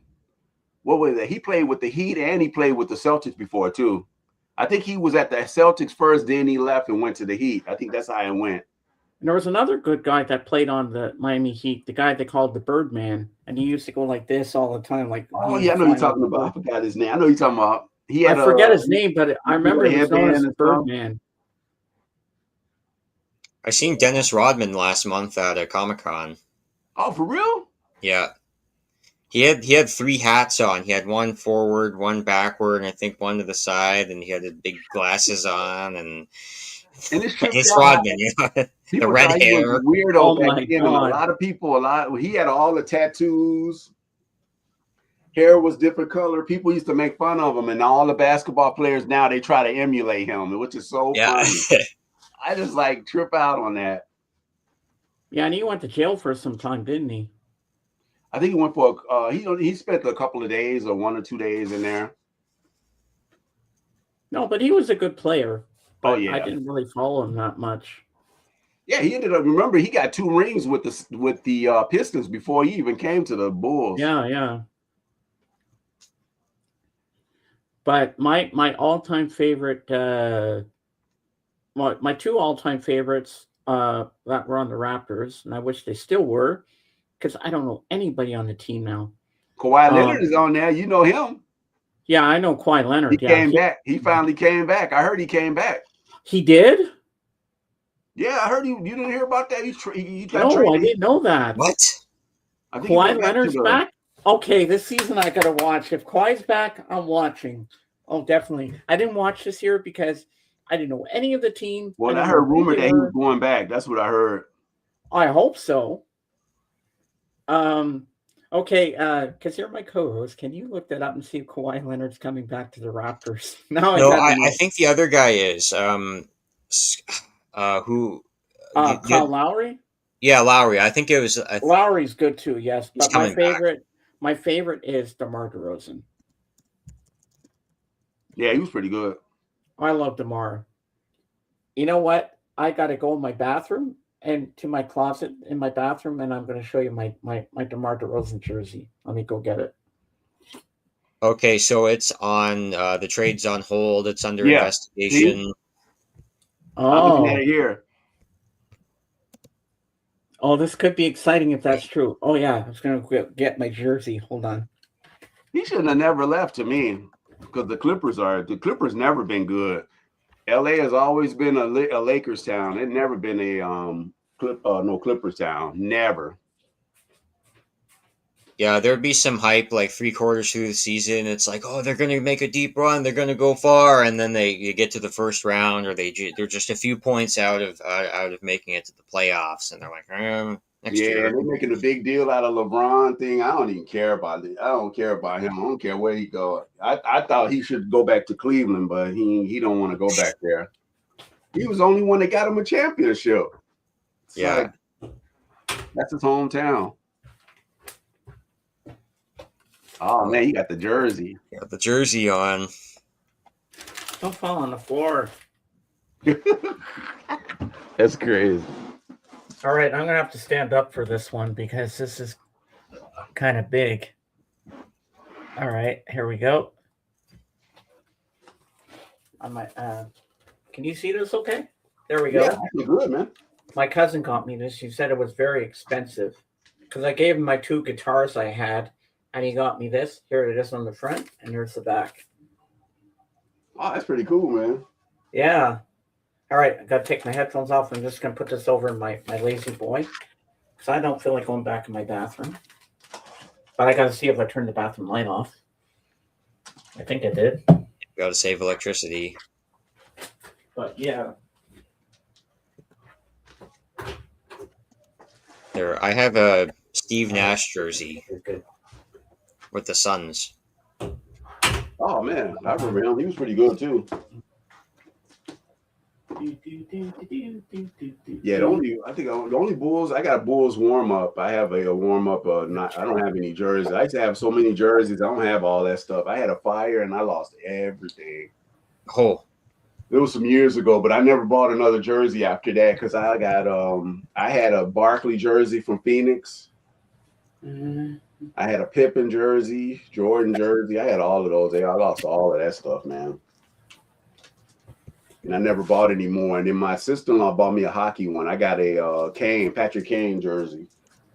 okay. That was back when they won. That was back in the day when they won. When they won They got the Stanley Cup. Stanley Cup, yeah. Yep. Yeah, there's an event in Lewiston, New York. It's Legacy in Motion, celebrating Miles Davis at 100, John Lear Dance Company, and John Bacon and Star People. Mm-hmm. Friday, July 17th. Oh man, that's cool. Man, that's really cool. They don't have too many events here too much for that. Jazz stuff here. Well, in Chicago, they have that the band shell near the Big Bean, and when I was there was an orchestra playing the one time. Well, this made me decide to pull out something else. Common did a show there not too long ago. And then what was the group that did? It was a group that performed there also. Yeah, a lot of people. It'll be some people. They set up. They have a live show. I saw Sting. I saw Sting some years ago there at that band show when they first opened that up. I saw him doing all the Police songs. Then I turned around. He did all the Police and his solo stuff, and then I ended up seeing the Police a couple of years later when he got back to reunion. And I can see you've got Synchronicity on the wall behind you. Yeah, I just picked that up. That's a Japanese press. Man, that's the best pressing of that. Wow, that's amazing. And well, maybe you'll know these movies, Lavelle. I just grabbed these because since we're in a basketball theme here, not just jazz, but we got basketball going, I thought I'd show you these. Mm-hmm. This movie, I love this movie. Oh, yeah, that's good. With Samuel Jackson? Yeah, Coach Carter. Then we have with Gene Hackman and Dennis Hopper. Who's yours? Oh, yeah. You ever seen this one? Oh yeah, I saw that. That's like classic. You know, I'm near Indiana. That's like a must see. And this one I saw in IMAX, and this is great. I love this. Michael Jordan to the max. Oh yeah, that's dope. Then we have Come On and Slam and Walk Up to the Jam. Oh yeah, that's the better one, not the LeBron James one. No, I never bought the LeBron one. This is the good one. But this one was on sale at Walmart, so I got it. I said, oh, I have to get it. So I got this one. I have to get this one. And then we have Kevin Durant, Thunderstruck. There we go. I never saw that. You know, it's tripped out. I never saw that one. This is a good movie. I think you'd like that one, Lavelle. You should watch that one. It's good. I'll check it Thunderstruck. out. You got Blue Streak too? Blue Streak? Nick no, Nolte I don't. and I think it was Nick Nolte and Shaq.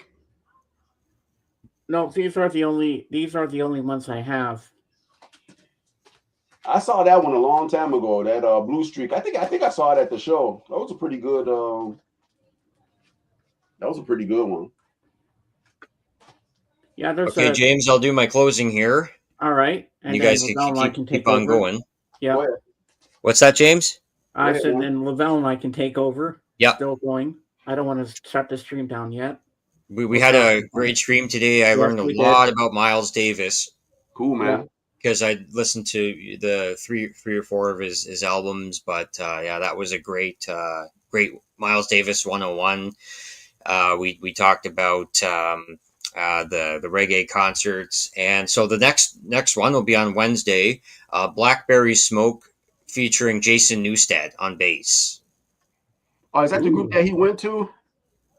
After Jason Newsted quit Metallica, he did one solo album, and then he would do either guest appearances or tour with his band. Okay. So Blackberry Smoke is like they got more popular in the early mid 2000s, I think, just with some classic rock, Black Crowes, just very natural, straight ahead classic rock with acoustic.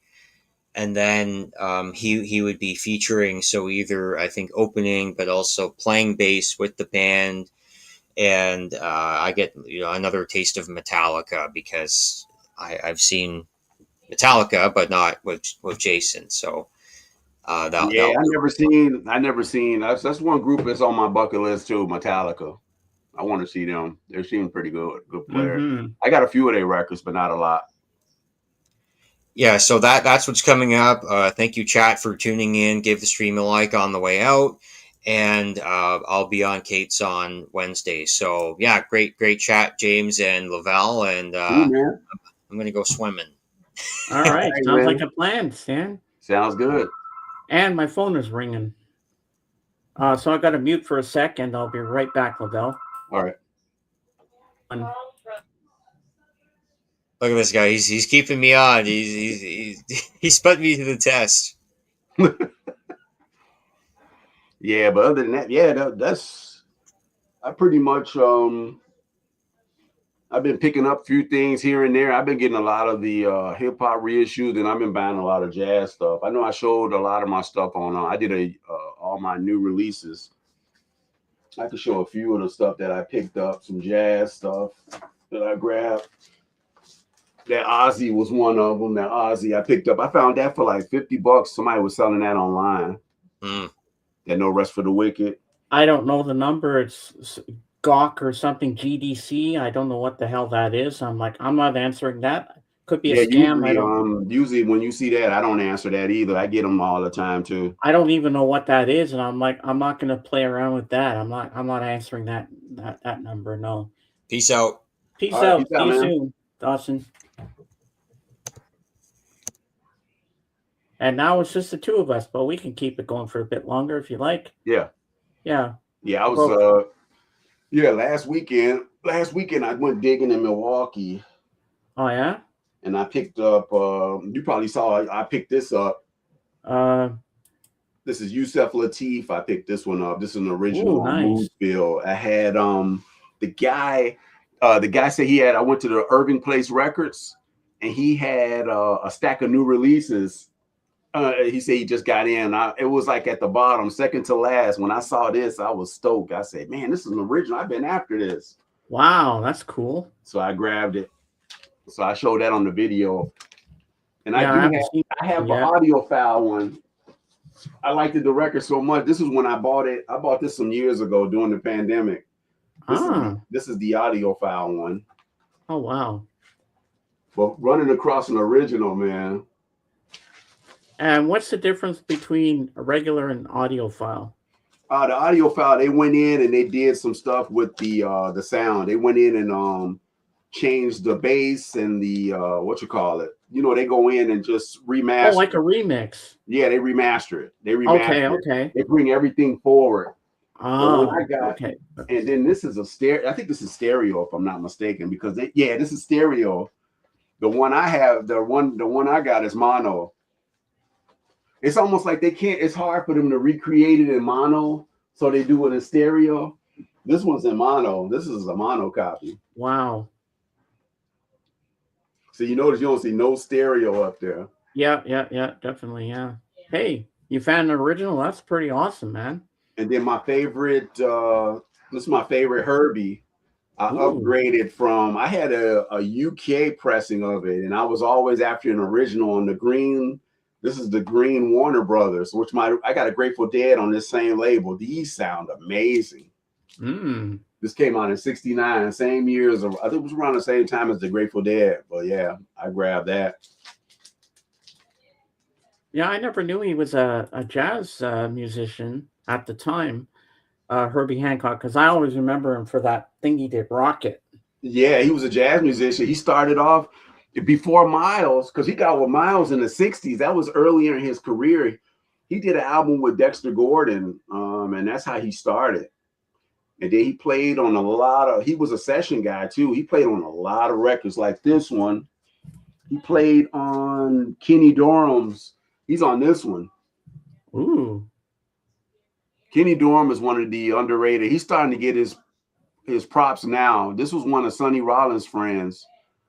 He played on a lot of Sonny Rollins. This is an original, but yeah, this is on Unimos. This is a mixture of jazz, straight ahead jazz, like bop, hard bop, mixed with a little Spanish Latin in there. It's a little Latin because when he went to Brazil back in the 50s, he started incorporating a lot of the Latin rhythms. So this one is really good, especially that album up there. That was one of his earlier records. Oh yeah. Nice. Yeah, but Kenny Dorham, man. Why do I keep making myself big? I'm trying to make myself small. Kenny Dorham got some killer stuff, man. He was a great trumpet player. I forget who the quartet was last night. I was listening to on the Real Jazz, but they played the instrumental of Someday My Prince Will Come. Yeah, they played this, right? I think it was that. I'm not sure if it was that one or yes. This is like the most popular one, though. Someday My Prince Will Come. Then they played what was it? Oh my God, I'm drawing a blank, and I just had it on the tip of my tongue. Oh, what was it they played? Oh my God. Oh, I'm gonna kick myself in the ass for this. Yeah, man, we get older, man. Our memories get. I forget a lot of stuff too. Oh yeah, they played. I don't know what jazz group it was, but they played. They did a jazz version instrumental of "Smooth Criminal" by Michael Jackson. Oh man, I bet you that sounded really good. That was really amazing. Yeah. And the trumpets were going, "Annie, are you okay? Are you okay, Annie?" I was like, "Yes, I like this." Yeah. A jazz fueled version of "Smooth Criminal." Wow, I'll take it. And then this morning they played a jazz version of Billy Boy. You know Billy Boy? Billy Boy, da da da da da da da da da da. Okay, I got a question for you. Did Miles Davis and his quartet ever do Caravan? Caravan? No, that's they never did that. I don't think they ever did it. If they did they do it live? No, they never did that I know of. I don't think so. Well, after when we log off and we're backstage, I'm going to play you that Boston Pops version of the Caravan. I want to see what your reaction is to that, because I just love. It starts off with the I don't forget what the instrument it was, and then it goes. Then you hear, bum bum bum bum. I just like how it just transcends into that bump bump bump part, and then you hear the cymbals crash, and then it gets really good. Then it really gets into the piece. I just love how that opening little soft part, and then it just builds up, and then the little jazz part with when you hear the drums start, and then the drums come, and then the piano comes in, dun dun dun dun dun That dun. sounds pretty cool. I was It's trying to. it's I was looking up and seeing if they did Caravan. Did Miles? He probably did album. So you say Dexter Gordon was a really cool dressed up guy. Yeah, he always dressed up in the sharpest suits. If you look at all of the Dexter stuff, like if you look up for some live footage of him, you can see him. He had like cool suits.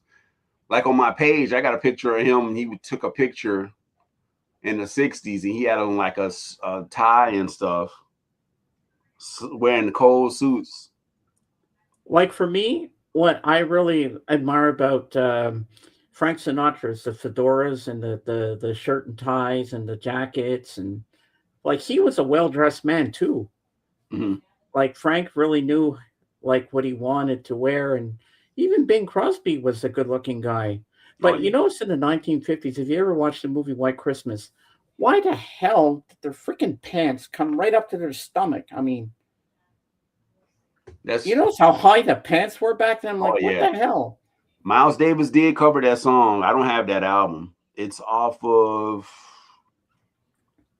the album Miles and Horns. That's one of the ones I don't have. I guess that's one you're gonna have to find. Yeah, I'm gonna have to look for that one. That sounds like an album that you're gonna have to get. Did he look for that do a one. Christmas album? Did he ever do a Christmas album? No. I've never seen him do any Christmas album. No, did any of them ever do a Christmas one? I think who did one? I think Dizzy did one. Dizzy did a Christmas album. There's some jazz ones, like the later people like Kenny G and stuff like that. They did Christmas albums. Yeah. Do you like Kenny G? He's okay. He's all right. I respect some of his stuff. I saw him on tour with Tony Braxton in the 90s. I saw him with Tony Braxton. He's not bad, but you know what? To me, as some people have told me, but his stuff is real slick. It's like slick though. Yeah, some people tell me his music is elevator music. Yeah, that's when that whole smooth jazz, everything was straight ahead until around the 80s. That's when all that smooth jazz stuff came out. Like he's okay, but he's not someone I go out and buy an album of, you know?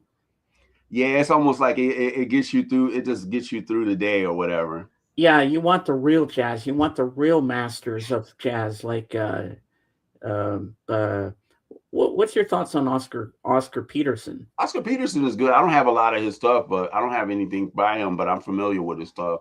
He was a great piano player. I probably got him with Ella and stuff. Oh, I love Ella Fitzgerald. You have any of her? One of my favorites.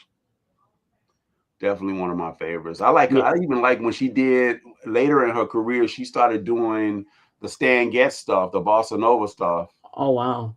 She did that on the Pablo label. I like that stuff too. When she was a lot older, but her stuff still fluid. And Ella did a song about Ringo Starr. Yep. Yeah, I remember that song. Yeah.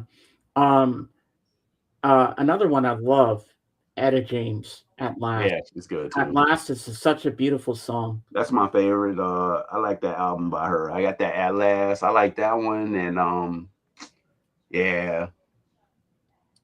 Stormy. I like her Stormy Weather. Her version of Stormy Weather is good. Oh too. Yeah. That's a classic right there.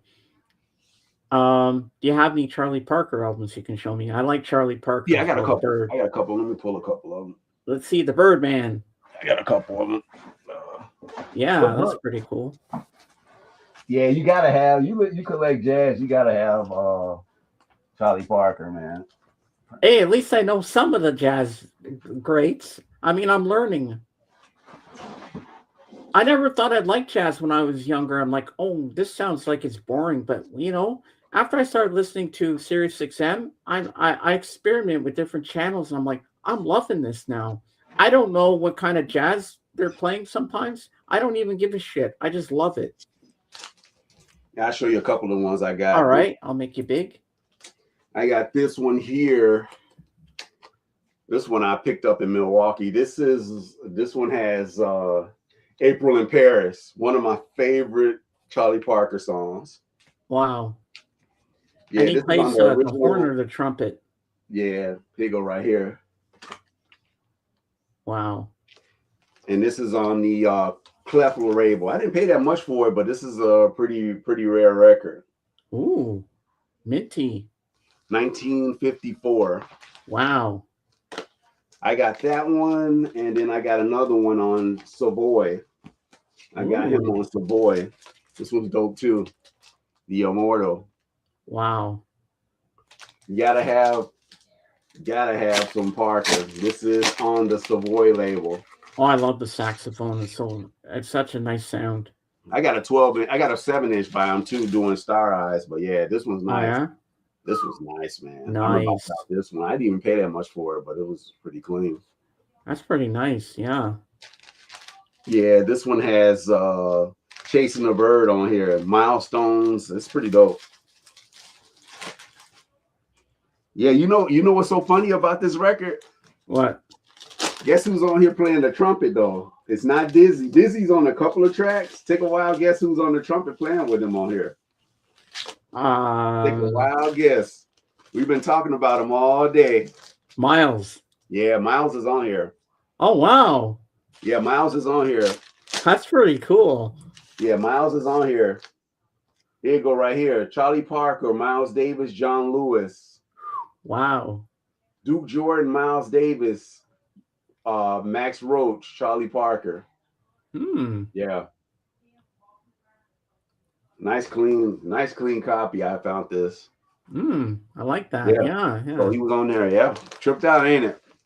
Oh, I love it. And I need to watch it again because at the time I saw it, I didn't really know much about jazz. But when Clint Eastwood directed the movie called Bird with Forrest that was a good movie, man, with Forrest Whitaker. Yeah, I got to watch that again because now that I'm more discovering jazz more, I really want to see it again and look at it from a different view. Yeah, that was like the birth of bebop. The birth of bebop was Dizzy Gillespie and Charlie Parker when they met up and they did a performance. It was in 1949. That was like your birth of bebop. That's when all those guys like the bebop players like him, and then don't forget Bud Powell and all of those guys came out. So that's like your birth of the jazz stuff, the bebop jazz. And I love the movie Mo Better Blues. Yeah. That was the one that was my vehicle when I got into the Coltrane stuff. Because I love that one piece they play in the movie when the guy says Mo Better Blues with the deep voice. Oh yeah.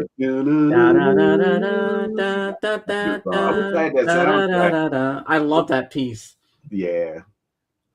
It's tripped out. Wesley Snipes and Denzel and all of them was in that movie. It was pretty tripped out. I love how it's called a Spike Lee joint. Yep.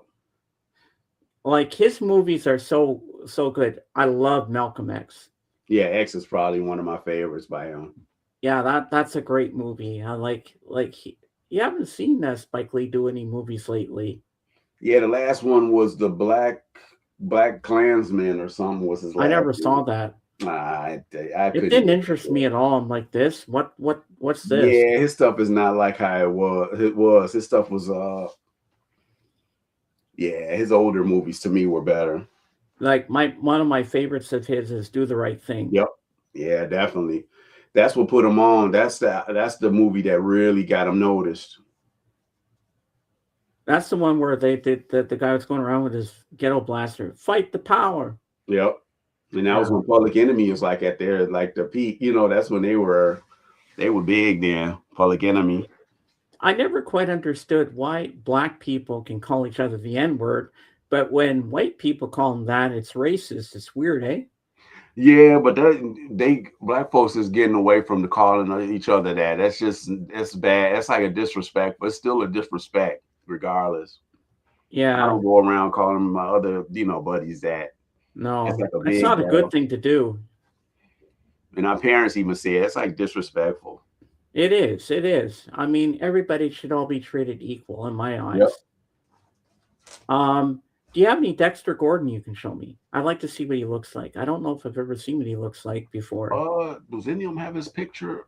I think it might have a couple. Yeah, I Yeah, want yeah, to yeah. see what he looks like, all nice and dressed up. Like now, I'm curious to see what he looks like.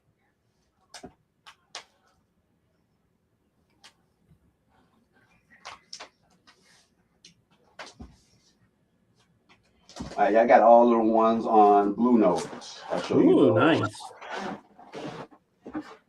All the ones on Blue Notes, actually originals too. Oh, nice. Sweet. This is him right here. Look at the nice coat. Look at the overcoat. Oh, I love it. Now you see what Miles got the dressing from? Oh man, he's a sharp dressed man. And what does Dexter play? Sax. He's a sax player. Sax. Okay. That's Just his like first one. Charlie. This was his first on Blue Note. Wow, that's nice. Look at that. There go another one with the overcoat. This is one of my like originals. I always like that cover. That's one thing you don't see outside anymore is telephone booths. This is another one here. Nice. This one's dope too. Look at that. Oh yeah. This one I'm still looking for an original. This is the only one I don't have an original. Everything else is original or first, second press. So that's the second press you have there? This is like a third press. This is a Liberty. Okay. Oh, here you go. Here go another picture of him too. Oh, that's a nice. Oh, I like that. That's a nice look. One Flight Up. That's an original. I remember I bought this in the city. And then this last one on Blue Note. Look at that with the clothes on the bike. Wow, that is sweet. This is an original I picked up. That's a good looking guy. Yeah, those are all my decks from the Blue Notes. Do you have any Disney Gillespie? Him, I don't. Do I have any? I got like one record by him. Let me see what I got by him. I got like one. I got the one on Mal Waldron. I think he's on. Yeah, I might as well leave you big because don't want to keep going back and forth like that. I still have no problem with that. Dizzy Gillespie. I want to get his stuff on Impulse. Yeah, he's the guy with the big cheeks that go. Yeah, this one's dope. This one's produced by Mal Waldron. Look at that with his trumpet. He bent this trumpet and he just left it like that. He had accidentally bent it. Wow. That's a cool photo of him, ain't it? Pretty cool photo. Oh, Zeb is asking, did Lavelle ever show his Sun Ra LP? Nah, I don't buy. I got like one Sun Ra. I don't collect his stuff. He's too much stuff. I don't even want to go down the rabbit hole. I like Sun Ra. Oh my God, Zeb, you're still on that, aren't you? You still love that. I don't want to go down that rabbit hole. That's like it's so. I got friends that's into. I listen to it at my buddy's house. I just don't want to start collecting. I got one record by Sun Ra, and it's a reissue. And this is probably the one I like. Let me see if I got it. Oh, I'm making big again. Here we go. Wait, what's he saying here now? Yeah, this is all I got by Sun Ra.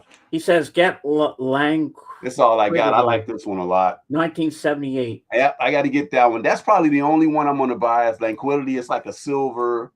I'm gonna get an original too. I got this one. I like this one a lot. That's a nice album cover. Yeah. Yeah, and it's still got the hype sticker on there and everything. Yeah, it's on the what you call it label. That's the Savoy. The Savoy I just showed. Yeah, I checked that out, Zeb, definitely. Another one I like that I've heard. Jorgen, hello. Oh, you're in the city. Nice. Yeah. Ooh, man. Yeah. Jorgen, what's up, man? We've been talking about jazz today. I decided to go the jazz route, even though I called it Sunday Funday. We're talking about Miles Davis, and because I have an obsession with Miles Davis and everything. We're having a great time here. I'm glad you're having fun in the city, or else you would have said put the link out and I would have brought you up. Or if you want to show us around town, you can. Let me know if you want to come up and show us around town. Because, yeah, we'd like a little out and about thing. Oh, yeah. Yeah, that'd be cool. Another one I like from the old days is Glenn Miller. Glenn Miller, yeah. See, that's big band. I'm not a big band, but I respect the Glenn Miller stuff. He was slightly before Armstrong. Yeah. Yeah, that's the big band stuff. I'm like bebop and on. I came right Oh, from the bebop. That's 49 and on. oh, you're waiting for the bus for another 15 minutes. Wow. You want to come up for a few minutes, Jorgen? I'll put the link out if you want. I'll just put it out in case you want to. Hold on, let me copy the linky and I'll put it right there for you. If you want to come up for 15 minutes while you're waiting for the bus, you can do that, and I'll pop it up. There you go. If you want to come up, you're more than welcome. Yeah, I'm surprised I'm really getting jazz, but when I listen to the jazz channel, I don't know what jazz I'm listening to, and it doesn't matter to me. I like it. No matter what it is, I couldn't tell you But what you I'm know, listening to. if you are you listening to it, you can see because usually they'll have it in the corner. What's the name of the artist? If you listen to it on your cell phone, you can pull it up. It'll show what I track don't you're have a playing. cell phone. Never have. Never will. I just do everything's on my laptop. Well, yeah, you can see it on your. You should be able to see the series on your Yeah, laptop. yeah, I can. Or All track. right. Yeah. Here's Jorgen. Hello. Jorgen, what's up, man? Good, are you? All right. Were you in the city? Yep. Oh, that's cool. I'm waiting for the bus. What are you doing? What you out and about doing today, man? I've been out on it was a barbecue. Oh, that's cool. Oh, I've been nice. to. Mm-hmm. What is that? Oh yeah, let me highlight this. It's got to be either spiritual jazz or avant-garde jazz for me. Oh, Oh that's yeah, I cool. got both of that stuff. I got most of that stuff. Oh, Lavelle, show them the new jazz album you got for Jorgen. Was it the? It was. I can't show anything from here. I can't show anything of my new stuff here. No, that's true. What did he say? He said he can't show anything from the bus stop. Yeah, I picked this up. Eastern Sound. Yusuf Lateef. I know too little about him, so. Yeah, I'm like that. I'm kind of like that too. I like his impulse. I'm more of a Coltrane, but I like that record a lot. I don't think I have anything by him. Yeah, that's actually one of the only ones I have by him, and I like that record a lot. Oh yeah. Yeah, that one, and then this guy here too, man. A lot of people don't talk. He started with Dolphy. It's another cat that's avant-garde. He died when he was right after this album. 23 years old. Great Booker Little. He was part of that. He was part of that crew with Max Roach. You know, a lot of those trumpet players that came out during that time. Him, Carmel Jones. These were like some great songwriters. But yeah, this guy died like a little bit after this. He played on a lot of the Dolphy stuff. Dolphy's actually on this record too, on Candid. And he's a well-dressed man himself, this guy. Yeah, he was young. He died right after this. He had some type of his kidneys failed. Yeah, it's crazy. And he gave us a little bit. Only 23. He didn't do drugs or nothing like that. He just 23. Wow, that's young, 23, man. One of the great players. Wow. I can't show anything, but I can tell you about the finding that I did, the great finding I did yesterday. I was at a thrift store and I picked up an extremely early single, 45, with Agneta Fältskog from ABBA. Oh yeah, I saw that on your. I saw that on your story there. The blonde one from ABBA. Yeah. And it was very early from 1968. Discogs wanted $50 for it, and the record stores in South wanted trying to get $40 for it. I paid 50 cents for it. Wow. Oh, that's cool. It was in good condition too, wasn't it? And I didn't grab it. No, I'm just kidding. Of course I grabbed it. I know you did. Well, yeah. Hey, for 50 cents, of course they're going to grab it. Definitely. Yeah, I like her way better as a solo artist than in ABBA, actually. Oh yeah. Well, I still like ABBA for as being a group, but that's just me. I grew up with ABBA, so I'm not going to stop loving them no matter what. Yeah, and he showed he did a biography on Miles Davis by showing me each album that he was in, like each album and all the quintets he was in, and he also said that the actress Cicely Tyson dated her for years. I could hear the thing talking to you. Yeah, someone pushed the button to get the information about when the bus comes. Ah. Somebody wrote Abba Zabba. Abba Zabba. Zeb. Zeb wrote Abba Zabba. That's Zeb for you. No, we love Yeah, Zeb. when it comes to Miles Davis, I prefer him from Sketches of Spain and backwards. See, I told you. Some people remember I said that. Yeah, you did. I like all his periods, so I understand why people like the earlier stuff, though. More modern is a little way too much free jazz for me, but Sketches of Spain and backwards is great. You know what? Do you know what Zeb said here, Jorgen? For hell.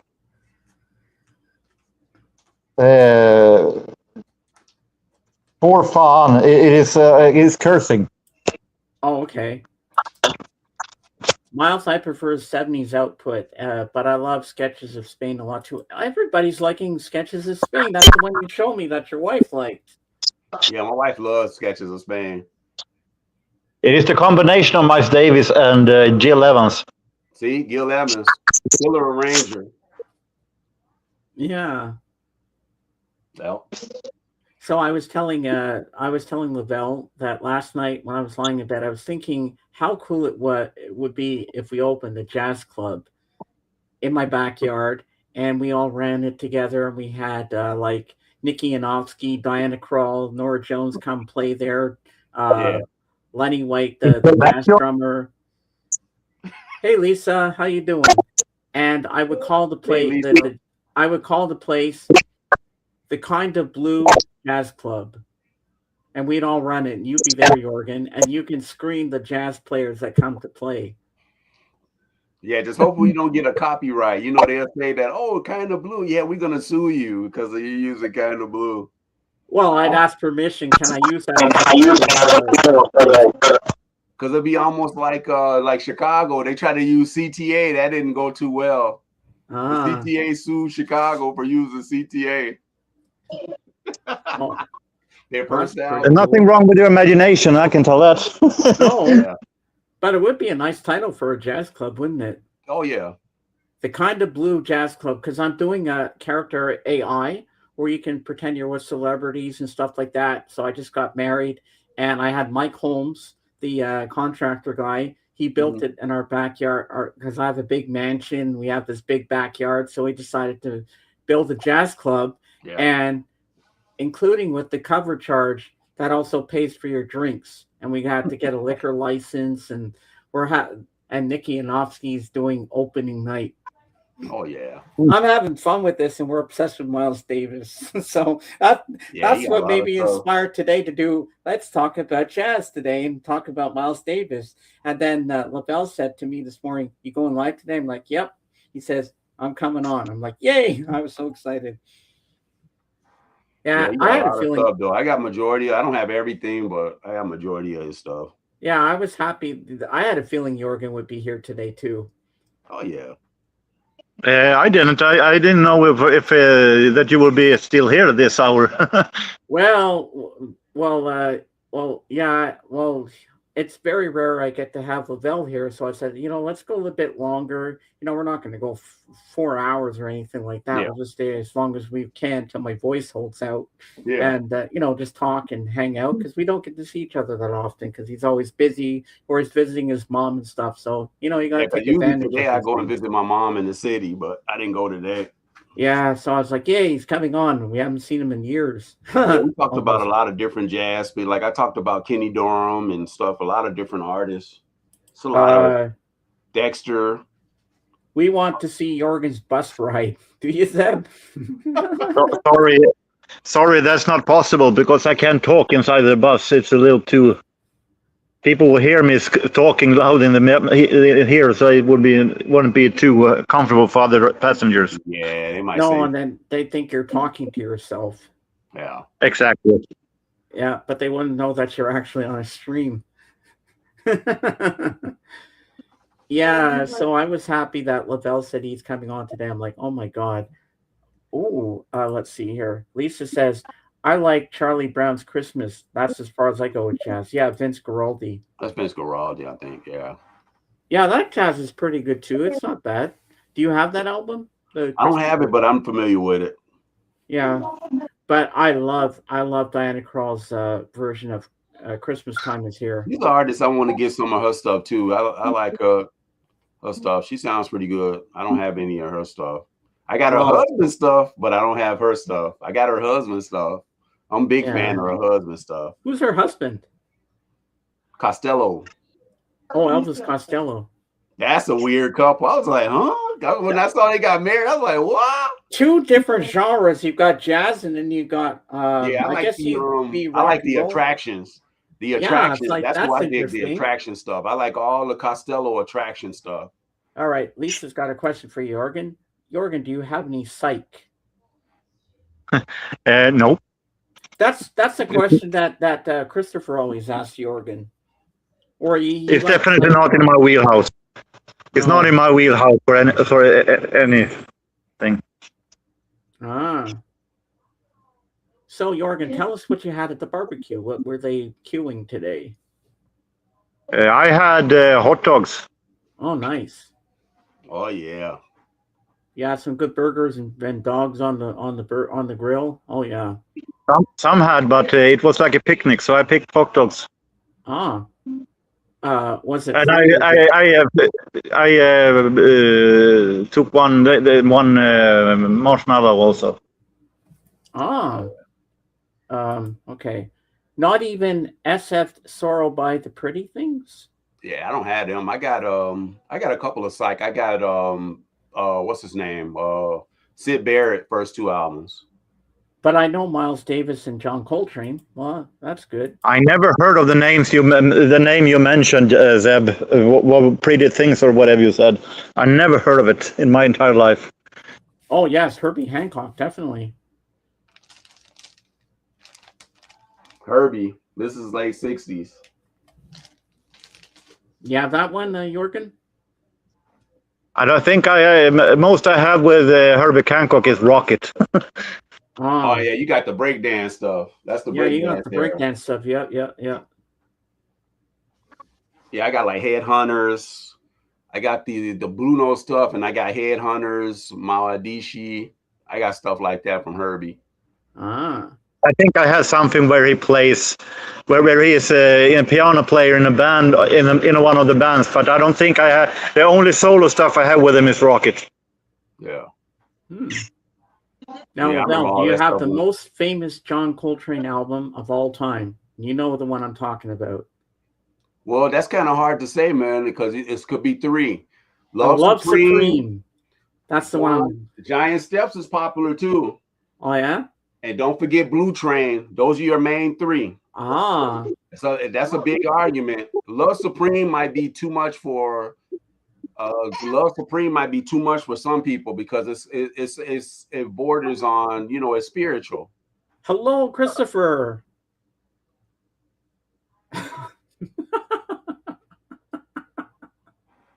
They only have the crap Hancock. Sorry, Christopher. Sorry, Christopher. I don't know who Crap Hancock is. I only know who Herbie Hancock is. I love the banter between the two of them. This is fun. He said, how about Hill Evans? You mean Bill Evans? Yeah. Yeah. Wow. Beautiful so there. peaceful out there. It is. Where's that at? Where's that at, man? What town is that, man? My hometown, Sundsvall. That's beautiful, man. Yeah. What time is it there, Jorgen? 8 o'clock in the evening. Wow. Bill Evans. Here it's only 3:09 in the afternoon for me. I got a lot of his stuff. I don't have everything. I got a lot of his stuff too. I got a what lot time of is Bill. it for you there, Lavelle? I'm probably the same as you, 109. Oh wow, you're 2 hours behind me. Oh, 2 Where hours. are you again? Huh? Where are you again? What city are you? Yeah, what city are you again? Couple of suburbs over from Chicago. Ah, okay. Uh-oh. Uh-oh. He said that's a crap town. That's bad. So I have been wrong all this time. I always thought it was your city, Umeå. I love how he just comes at the comebacks. Jorgen gets him as good as Christopher gets him. Yeah, You're welcome down to Earth with the rest of us anytime you want, Christopher.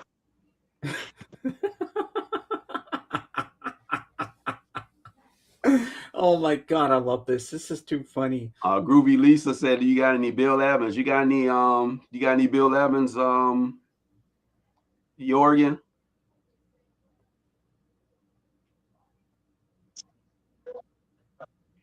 Do you have any Bill Evans, Jorgen? You got Bill Evans? I think you do. You got a couple of things, right? No, not. I don't have any Bill Evans. I only have Waltz for Debbie that he did with Swedish singer Monica Zetterlund. That's the only Bill Evans I have. I'm not a huge fan of him, actually. You don't like it's too slow? Yeah, a little too slow. Yeah. Jorgen is the king. And the Waltz for Debbie is a great album. Oh, you like that one? Oh, that's good. You at least like one of them. Well, Christopher, I think I'm better to be the king of crappy comebacks than you, king of no comebacks.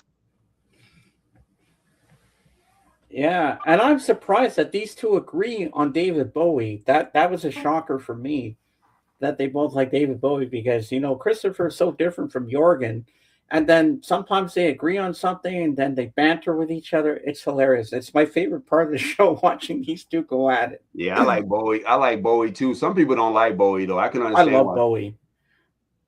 Bowie's tried so many genres with his career. It's two records though. It's two records I don't have, and for some reason they like. It's like I don't rush. I try to go get them. It's those ones that was in the 80s. Not Let's Dance. I got that. It's the ones after that. I don't have. Those are like the two I don't have, or maybe that one. Forgot the name of the damn. When it comes to me, Christopher and David Bowie, let's call it accident at work. I tell you what, David Bowie is the one I don't have. I got a lot of his other stuff, but yeah, that album, I refuse to buy that record. I do not like. I think it's Never Let Me Down. That's the one I don't like. I hate that record. I don't know why. I just refuse to buy that record. I think I always said, and I stand by it, I think Never Let Me Down is a very underrated album. It's not a masterpiece, but it's definitely a very underrated album. It's a good album, in my opinion. I think that's the one I don't have. That's the one I don't have. Yeah. I know I'm going to pick it up eventually, but I just... and I don't have Labyrinth as the one. I remember that though, but that one was okay. I have that on CD and I have the movie on Blu-ray. What's this? I have to go now. All right. All right, man. There's my boss. There's my boss. See you later. Yeah. See you later. Take care, man. Safe travels. Bye-bye. Bye. Bye-bye.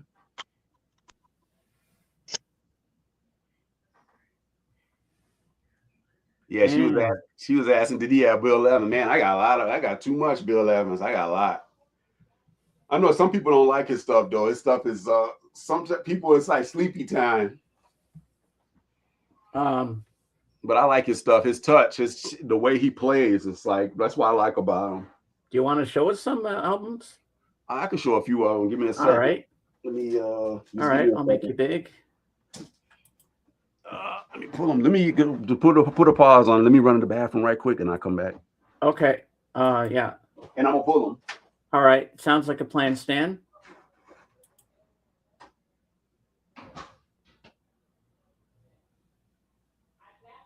And don't forget to leave a like, people. It helps with the algorithms, as Royce in the house would say.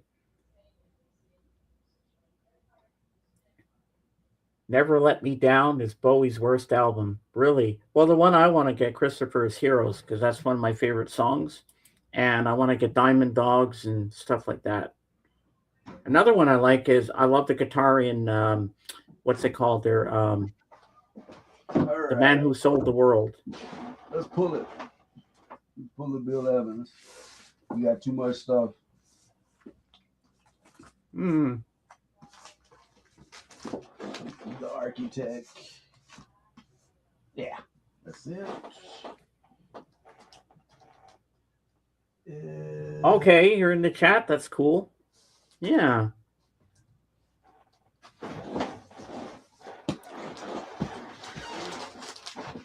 Got that. Ah. That's some of them. Oh, yeah. All right. That's some of them. All right. Sounds good. And I thought I pull. I got the fancy UHQRs. Ooh. Yes, pull those out too. Why not? That's I call that the. Then I got the record store day stuff too. Nice. I got the record store day. All right, let me make you big. All right, let's go for it, baby. Let's start. Oh, I'm missing one. Where's it at? Oh, yeah, they're right here. Got those. I got a lot of Bill Evans, man. Nice. Yeah, that one. And that well, one. I did get 4 likes, so that's a good start, I guess. Yeah. I shouldn't really worry about that, should I? All right. All right, here we go. I'm excited to see this. Okay, the Bill. Yes, here we go. The UHQR, I did grab it. Ooh. That's Sunday at the Village Vanguard. Nice.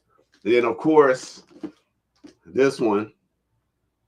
These are both of the ones. I grabbed those when they came out. They sound really good. I bet they're pretty expensive, too. Yeah, they are. Okay, let's go. Sometimes you got to splurge. All right. So let's go with these. These are the audiophile ones. These are the ones that are affordable. I wish I could find an original of this one. This one goes for a lot. This is on the analog production. This is a 33. The original of this is expensive. So you got that one. That was his first as a solo artist. That was his first album. And then this one right here was one of my prized possessions here. This is an original. This was the second album. Portrait of Jazz, the Bill Evans Trio on the Riverside. I bought this at Reckless. I was selling some records. This one's really clean. Nice. And he plays piano, right? Yep. Nice. Yeah, this one, this is like the classic one with Come Rain and Autumn Leaves, his version of Autumn Leaves and Blue and Green. He does Someday When Prince Will Come was on that one. And then I showed this one. This is the one I got for $40. This is an original. Oh, yeah. And then I have this is a 66 press. I had a first press, but this one was so clean.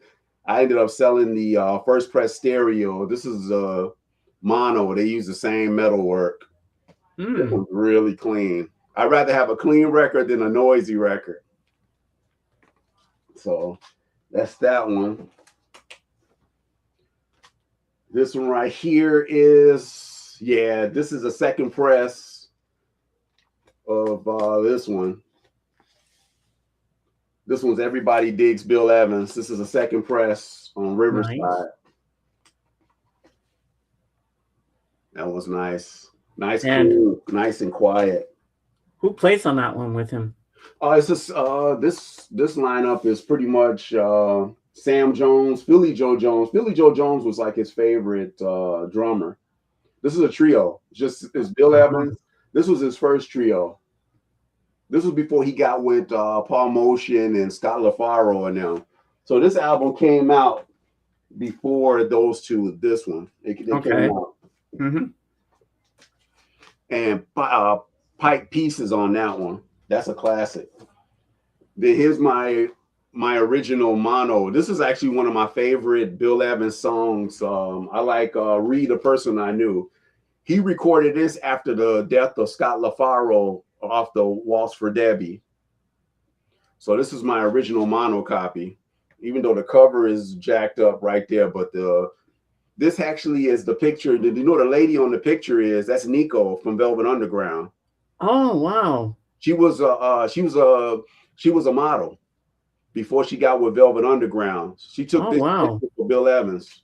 Yeah, that's Nico. Remember Nico? You heard of Nico, have you?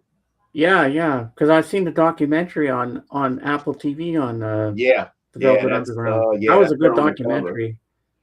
Yeah, this actually has my favorite Bill Evans, or Read a Person I Knew, and then I did grab the this is mono, this is stereo. This is the stereo OJC they did. This one sounds really good too. Wow.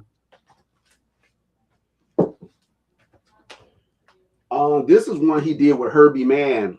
This one eluded me. I never knew about this record, and I ended up picking it up. But yeah, this is an original on the Atlantic label.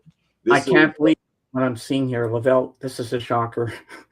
Oh yeah, he's actually liking something for once. Yeah, this was Nirvana. It's called Nirvana. It was with Herbie Mann and Bill Evans.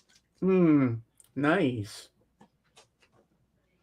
This is a killer. This one I had an analog production, and I was really trying to search for an original. And this one I found. This one looked like they just made this. This was from a collection. This is from a guy that passed away. Look at this. You don't see no ring wear. The guy passed away, and I bought some of his stuff from the collection. That other Bill Evans I got was from his collection too. This one, the one I showed earlier. This was from the same guy's collection. This stuff is like the guy never even he took care of his records. Oh, you can tell. This one's so clean. Nice. Billy Joel is on that one.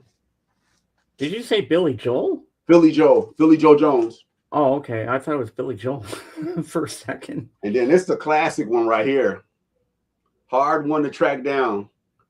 I always love this because it's got that vertical. It has that Hitchcock. I always love this cover. This is one of his coldest. To me, this is Bill Evans' coldest cover. I love that cover. It's pretty with cool. The lady. Yeah, this is an original. It's him and Jim Hall. You mean Herbie Mann, Bill Evans, and the '90s band Nirvana? No. That was an album. Yeah. I like that. I like that. One of the dope. Yeah, this is an original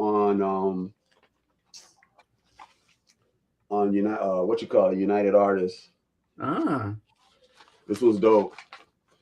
Probably one of my grails in my collection. This one. How much did you pay for that one? This one I got it before the whole vinyl craze. I paid like maybe $100 for it, less than about $100, but it goes for more than that now. Here's another original. How my heart it sings. Original mono.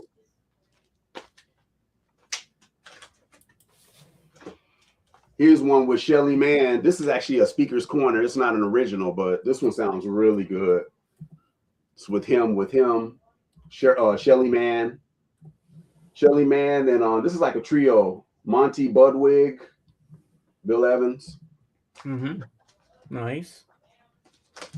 Yeah, he has a lot of stuff. And then I have this one. I didn't get an original, but I have this is with Paul Motion, Gary Peacock. This is a acoustic sound reissue. Sounds really good. This one is called Trio 64. And this is Trio 65. Wow. This was nice. And is that all from the same collection? Yeah. They just reissued these. No, they reissued these. These are all reissued. You see this? This is like a reissue. Okay. I do have an original of this one. I bought some years back. This is the mono. Nice, clean copy. Look how clean it is. Yeah. To me, it looks better. It looks more raw than it does. The colors look more brighter on that one than the other one.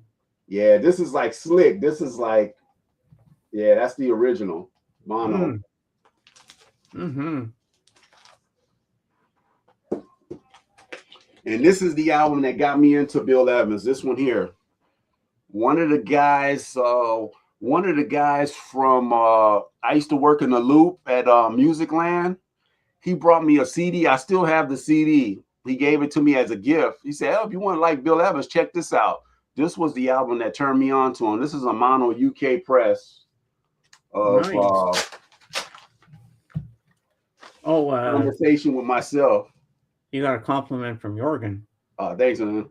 Yeah. This is a UK original. This is the album that got me into Bill Evans. It's called Conversation with Myself. Everything it's just him on piano. That's it. No band, no bass, no nothing. Sort of like a cappella in a way. Yep. Then I grabbed this. I have this. This is a white label promo. I bought this. This is on live at Town Hall. Nice. This is him with Shelly Manne again.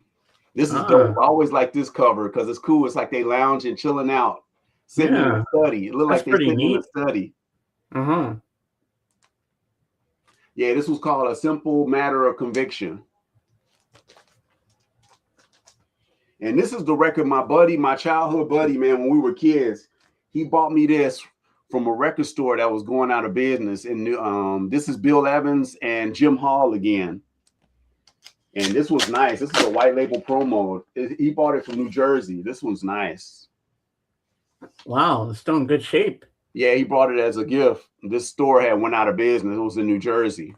It's called Vintage Vinyl in Ford's, New Jersey. They went out of business, but he bought this. Wow. He took a gamble and said, "Hey, Lavelle, you got that Bill Evans?" I was like, "No, I don't have that." And he grabbed it for me. Oh, that's nice. Then I bought this from Patrick. This is a classic records. This is Bill Evans at the Montreux. This is a popular one. A lot of people like this one. I like the album cover. And I got this one with Tony Bennett, which I got to meet Tony Bennett in the 90s. I got an autograph. I met Tony Bennett in Disney World. Oh, what's he like? What's he like, Tony Bennett? Tony Bennett was real down there, a cool cat, man. Oh, yeah? Yeah. But this is him and Tony Bennett. This is when we get into the 70s stuff. Ooh.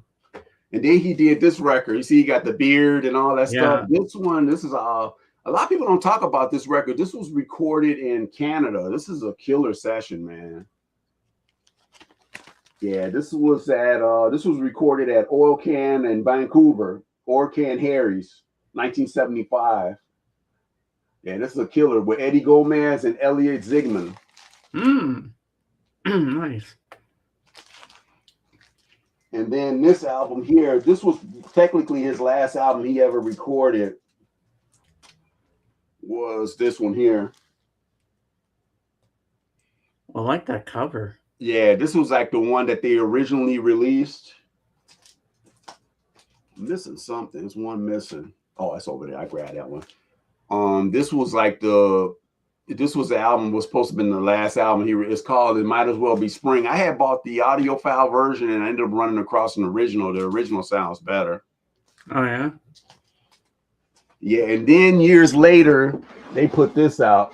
They put this one out, Music on Vinyl, and they said this is the last record, but they waited until years later. They put this out in 2022. This was like really his last one. Here you go right here. It says and September 7, 1980. He does the theme for MASH and Up with the Lark and stuff. So wow. So that's that. He got a lot of record store day stuff. I ain't pulling. That's a lot of stuff. I got all the record store day ones. And we'd be here till the cows come home if we did all that. Yeah, I got a lot of Bill Evans, man.